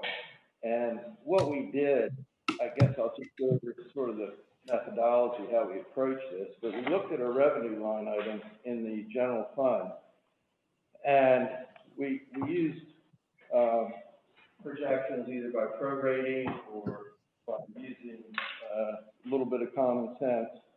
Most of the parking revenue is in, so essentially what we used was really the actual that we had to date. And the hotel tax is really the other big piece of the revenue stream, and that is that's hard to project. This is our first year.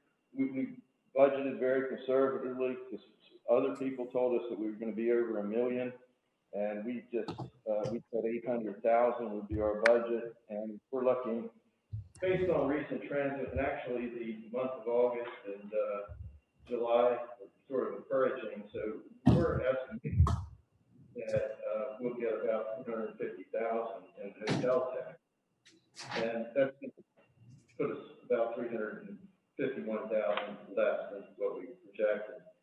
Transfer tax, our budget again was conservative at 1.6 million. Feel pretty comfortable. I mean, with the 2 million figure, I think it could be higher. So those are probably 3 big pieces in the revenue that really caused that affected the change. So I think if you printed this out in landscape, you can see the comments we had on the side.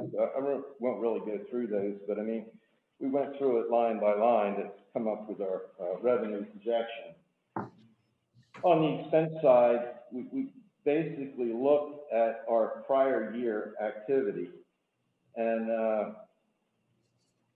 we wanted to see what percentage of budget we had spent in the prior year versus the current year. It was a little more difficult to come up with the expenses. You know, if you prorated it out, it looked like we were going to probably have about over 6% reduction in the original budget, which we don't really think is reasonable, simply because we think most of the savings occurred in the summer season, and they're not likely to continue at that rate. So we used a fairly conservative number on the expense, operating expense side. And I won't say too much about the capital, because you've already just had an extensive discussion on that. I'll stop there and just ask if there's any clarification required or any comments on how we approach this. I will say one thing, excuse me, on the water, our water revenue, we assume that the water and sewer revenue are going to be pretty much on budget, and I think that's reasonable. We have probably as many people in the COVID, more people in the off season than we traditionally have, but we'll know more in when we send out the October billing for water and sewer. That's our largest billing of the year, and if that is encouraging, that's where we may have more money for your choice capital projects. So that's all I have. Are there questions? Again, with the document up there, you need to physically raise your hand so I can tell who to call on. Commissioner Jay Legree.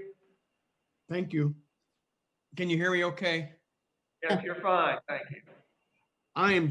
I would never have believed we could have done this well when I was thinking about it back in June and May. I can't believe it.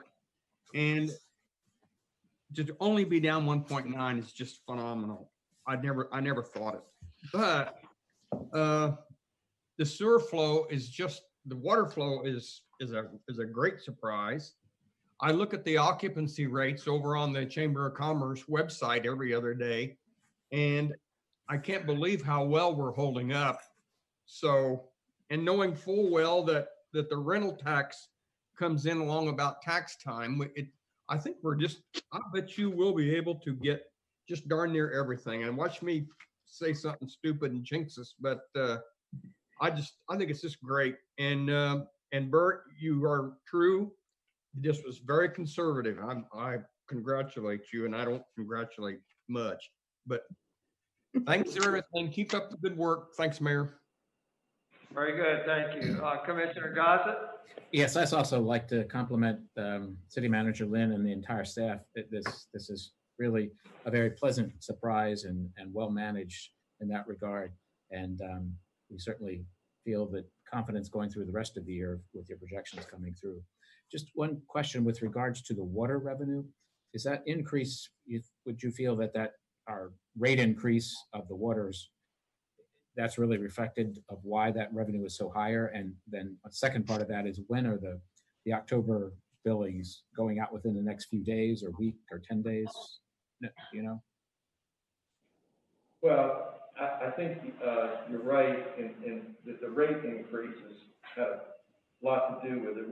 I'm not expecting a tremendous increase in volume of water usage in the third quarter, but we could be surprised. But yeah, I think most of it you can attribute to the rate increases. I think one of the other things that really sort of surprised us was the rental tax. I thought if you'd asked me in March or April what the rental tax is going to be, I would say we're probably going to be half of what we budgeted. But it seems that people wanted to escape the metropolitan areas or come down and stay, because the rental revenues, according to the real estate agents, have been pretty solid. So I think we're going to meet our budget in the rental tax.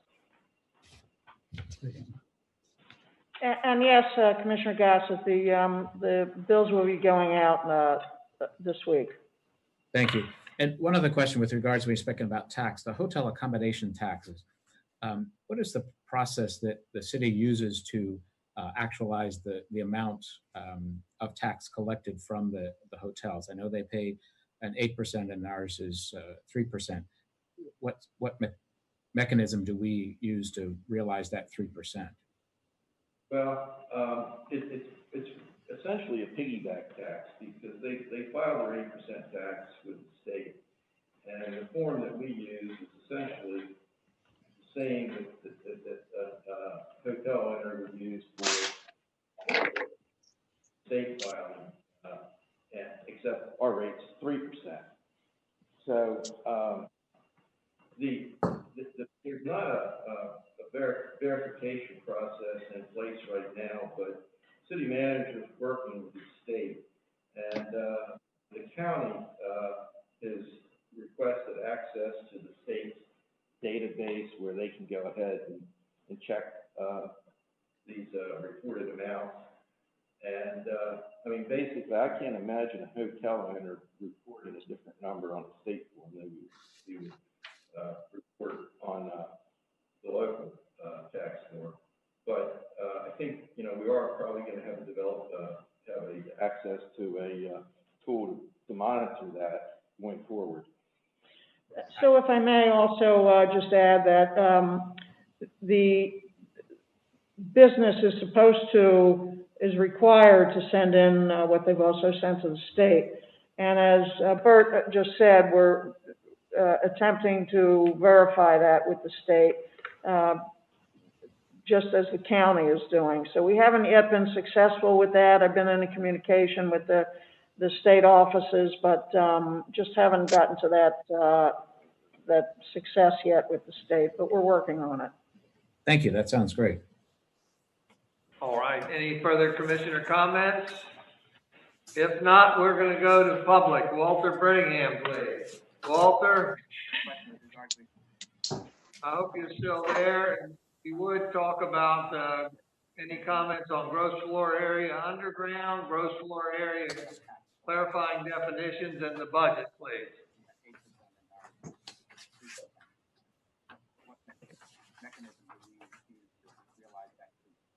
Just 30 seconds.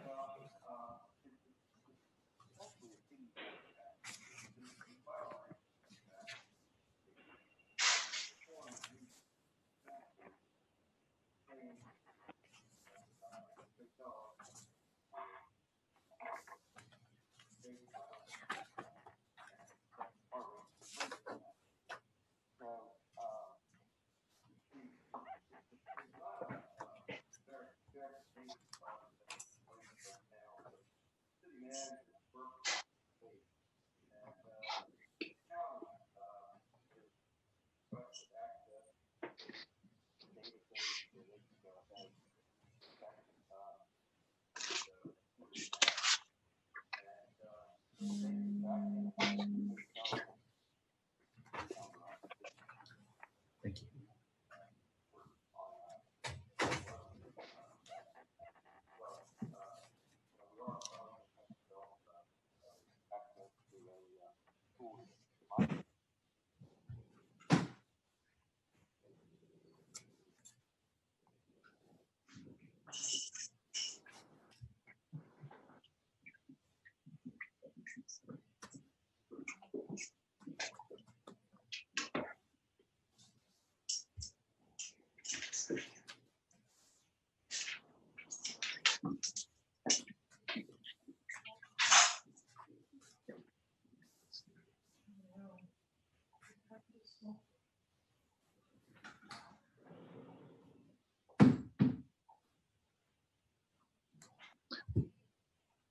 Mayor, I've apparently lost all sound. Is it for everyone or just me? Hear me? Can you hear me? Yes. I can hear Pat. Yeah, I can. Dick? Okay, I didn't hear Walter at all. Well, he's No, muted now. Walter never spoke. Oh, okay. So where are we now? All right. Something was happening, I'm assuming. I didn't hear anything. No, I think the mayor was waiting for Walter's delay to catch up. Okay. How long are we? All right, can we move on to the fog topic? Please. And again, my expectation is to not complete it necessarily, but to get a good introduction to it all. Sharon? Thank you. Thank you, Mayor. As a matter of introduction, for the mayor and commissioners who may, I think some of you have seen some of this and maybe others have not seen any of it, but we'll try to fill everybody in on just a brief discussion of the past and how we got to this. And I'll turn it over to I'm kind of locked up right now. to the Director of Public Works, but he's locked up right now, so not literally.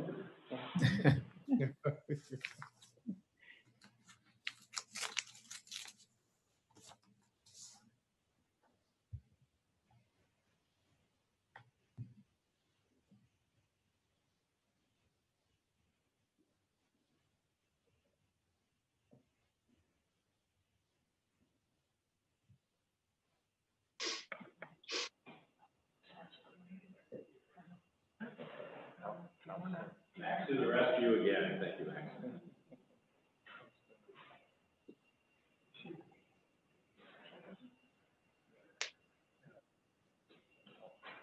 So Sharon asked me just to bring a little update on where we got, or how we got to where we are with our stormwater management on the avenue and kind of the commercial area. So if you recall, back when we were trying to get a permit for the ocean outfall for the wastewater treatment plant, one of the requirements that DENREC levied on us was to conduct an analysis of our stormwater outfalls and the quality of our water that exits into the ocean.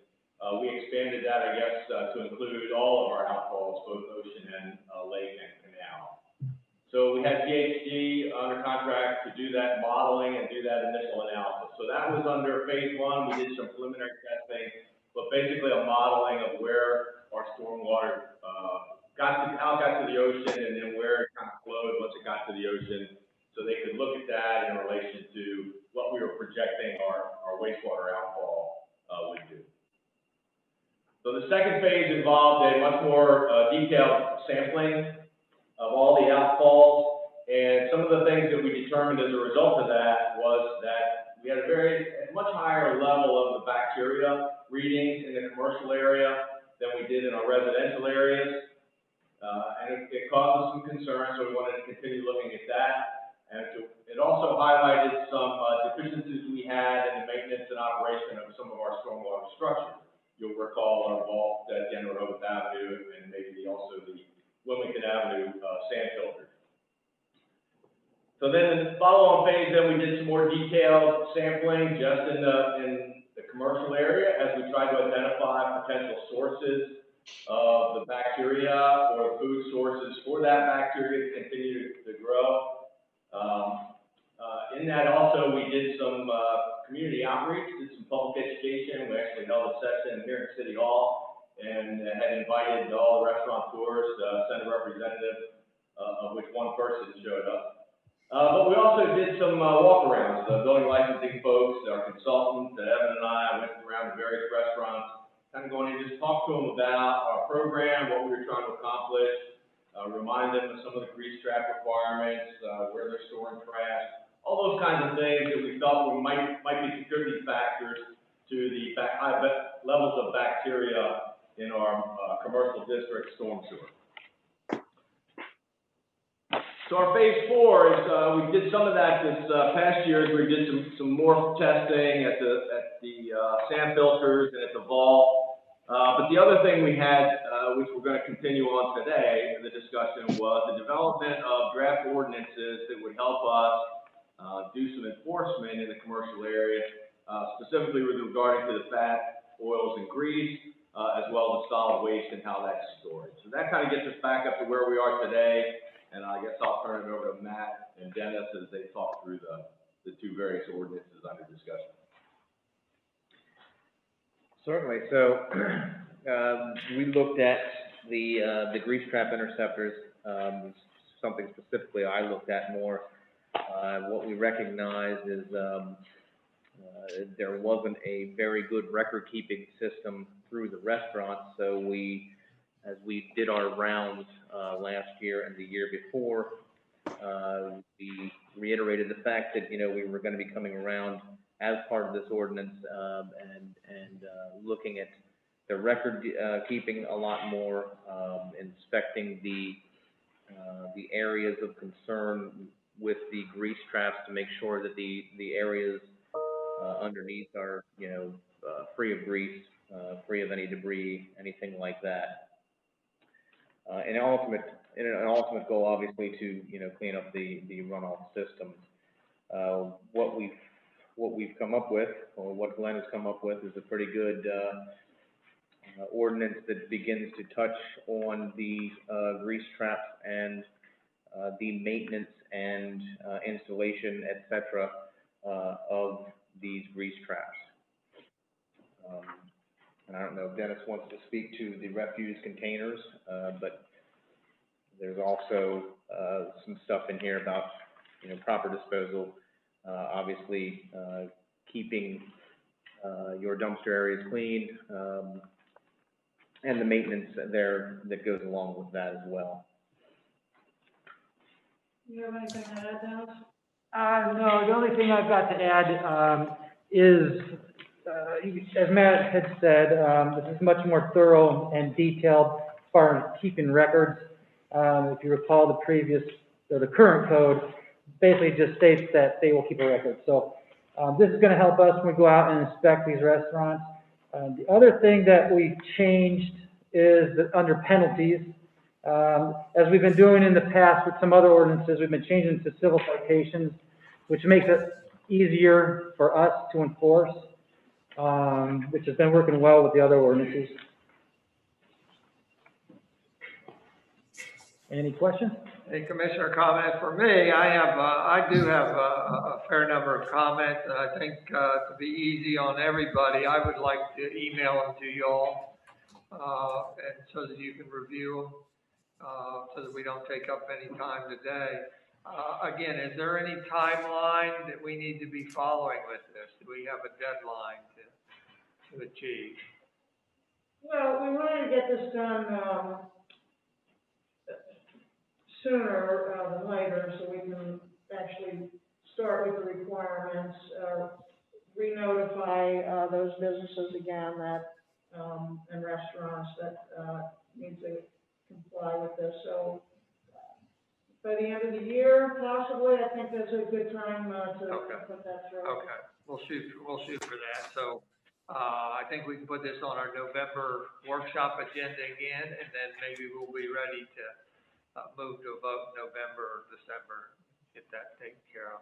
Good job on all that. Just one, Mayor, could I ask a question? Commissioner Gossett and then Just- Commissioner Szymanski. Thank you. I think these are very comprehensive articles that need to be reviewed and hopefully put into place.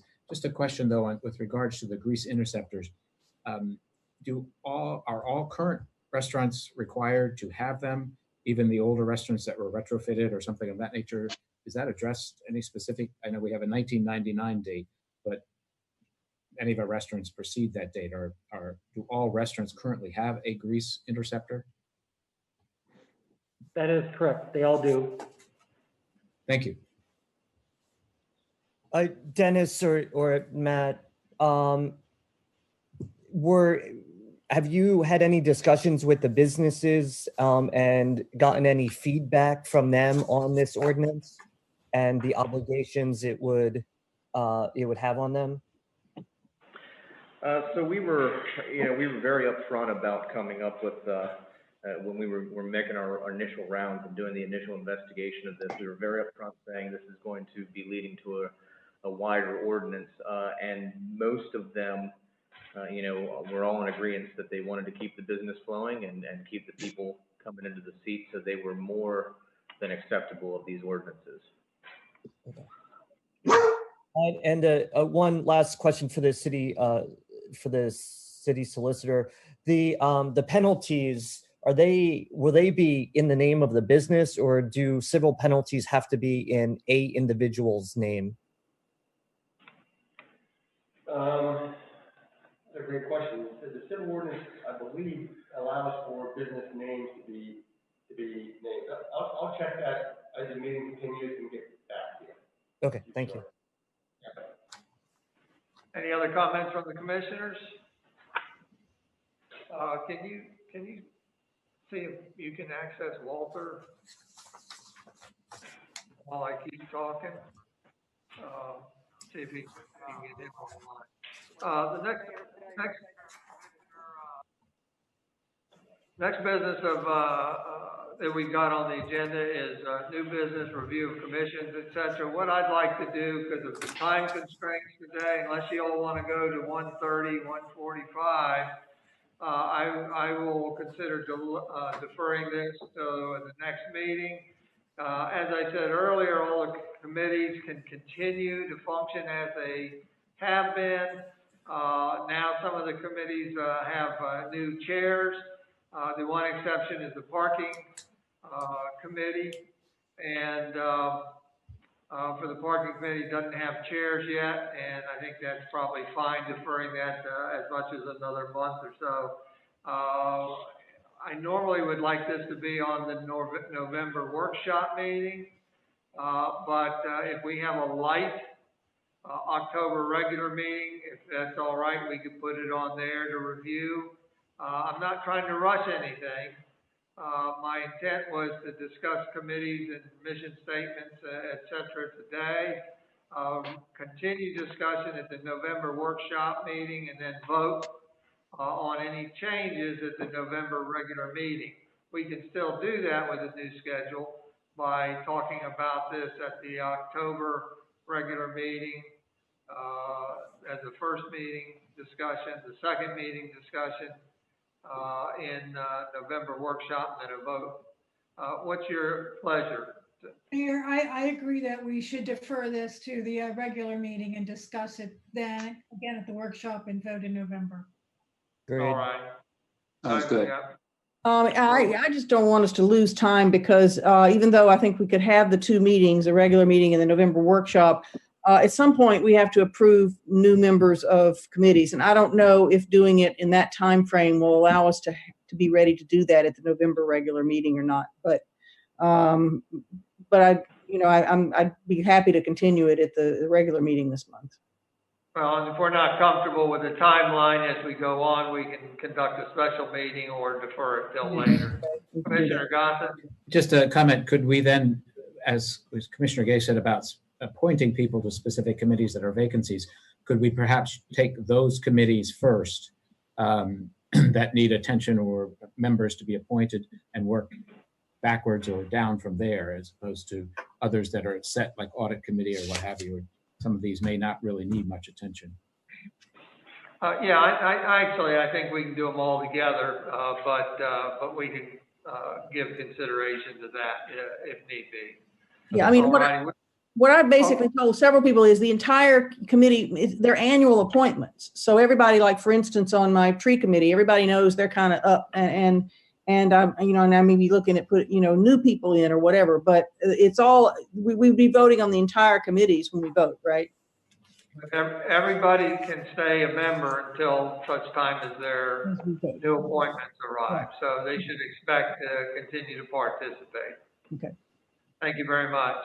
I would like to finish the rest of the agenda. The next item of new business is discuss program and timeline for review of recommended rewrite of the tree code by the Law Oversight Committee. If you recall, the Law Oversight Committee really didn't do an amendment job. They reviewed it and rewrote the tree ordinance, and that's been given to us. I want to thank the Law Oversight Committee, and what my recommendation would be is I wasn't intending any discussion today, but rather to charge Liz, our professional arborist, with a review of what's been proposed, to compare it to what the original objectives are to see if they're still being met, and giving her the charge to give us the best recommendations, but at the same time, asking her to share the new tree rewrite with other stakeholders, such as some of the tree companies and the landscaping companies that have to apply this, and giving her until, say, the December workshop, and be able to sit down with us and give us her best recommendations. I'd like some feedback on that, please. I think it's a great idea for her to, she's the one who's been really implementing this tree ordinance. So for her to look at both and figuring out whether they're both meeting the needs, or the new one is meeting the needs, I think that is a great way to start. Thank you. I would just say that I've witnessed many of those meetings, and Liz was very involved with the Law Oversight Committee. So it almost seems like it might be a little redundant for her to go back and review it again and provide us recommendations when she was very much involved in the process. Well, one of the things that I've talked to her about doing is modeling, taking the new ordinance and applying it to permit applications that she gets in, and applying the old code and the new code so that we can see what the differences are. Hoyt actually already went to a lot of trouble and did a great deal of work doing that exact exercise, but he used the comparison of the cases that went before Parks and Shade Tree, and how how they would have been, and so maybe some of them wouldn't have gone, but at any rate, he used those cases, whereas most permit applications don't go to Parks and Shade Tree. So, and when I talked with Liz about that, she said she wanted to do that comparison as well. So I think that would be very meaningful, and as far as I know, it's something she's planning to do. That really makes good sense. All right, we'll incorporate a lot of those ideas in, and I'll approach Hoyt as chair of the Law Oversight Committee to see how he wants to participate as well, because he would certainly be a valuable partner there in sharing how they develop the new code rewrite. And I'll also say he reached out to a lot of people to get their feedback, and I've gotten some of it. I don't know if everybody sent us all the feedback, and I purposely am sort of putting them aside because I don't want to read them piecemeal and then forget. I'd rather try to see what the common themes are. But I know we've gotten everybody that I think had attended any of their meetings got the invitation to comment. All of the tree committee members got the invitation. Parks and Shade Tree already weighed in with their comments. So I think once we get ready to talk about it, one of the things we should make sure we do is read first all of the things that have come in and talk about that. All right, thank you very much. So we're going to set this in motion, target date December workshop meeting, unless we think we need a special meeting, but let's target that and give that a start. Any other comments on this? If not, we'll move to the next, which is commissioner announcements and comments.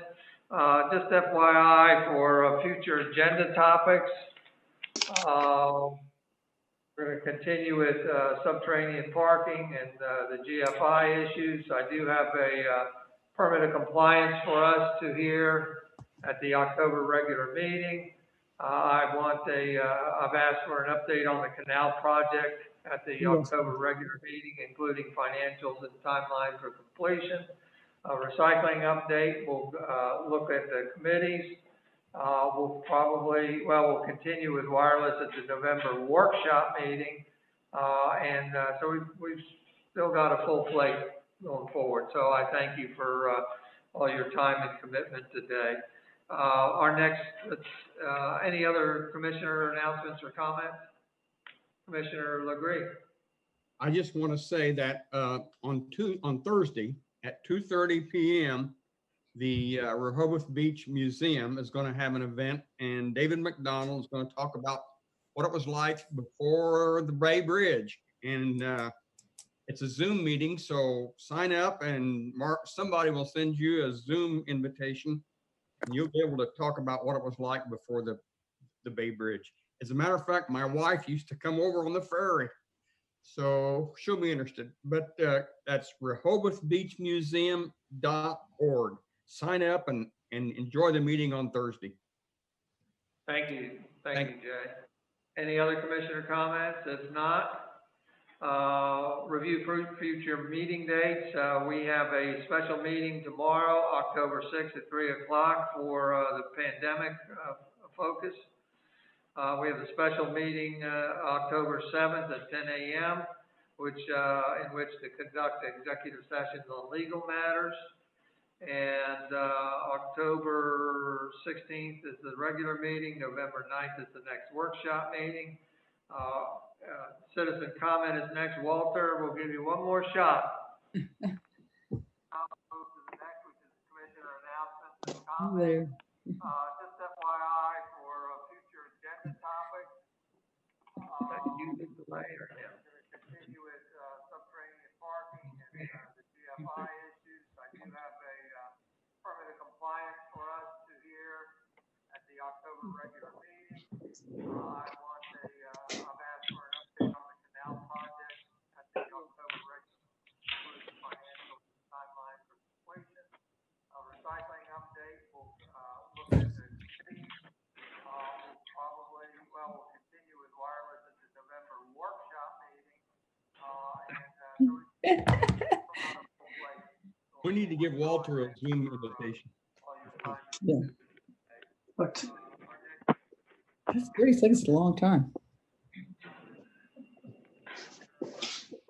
Hello. Yes, we hear you. And Hello?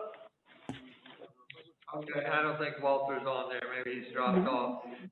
With that, I'd like to thank everybody that makes presentations. For the quality of your presentations, they're getting much better, and I think they're much more helpful than just oral presentations.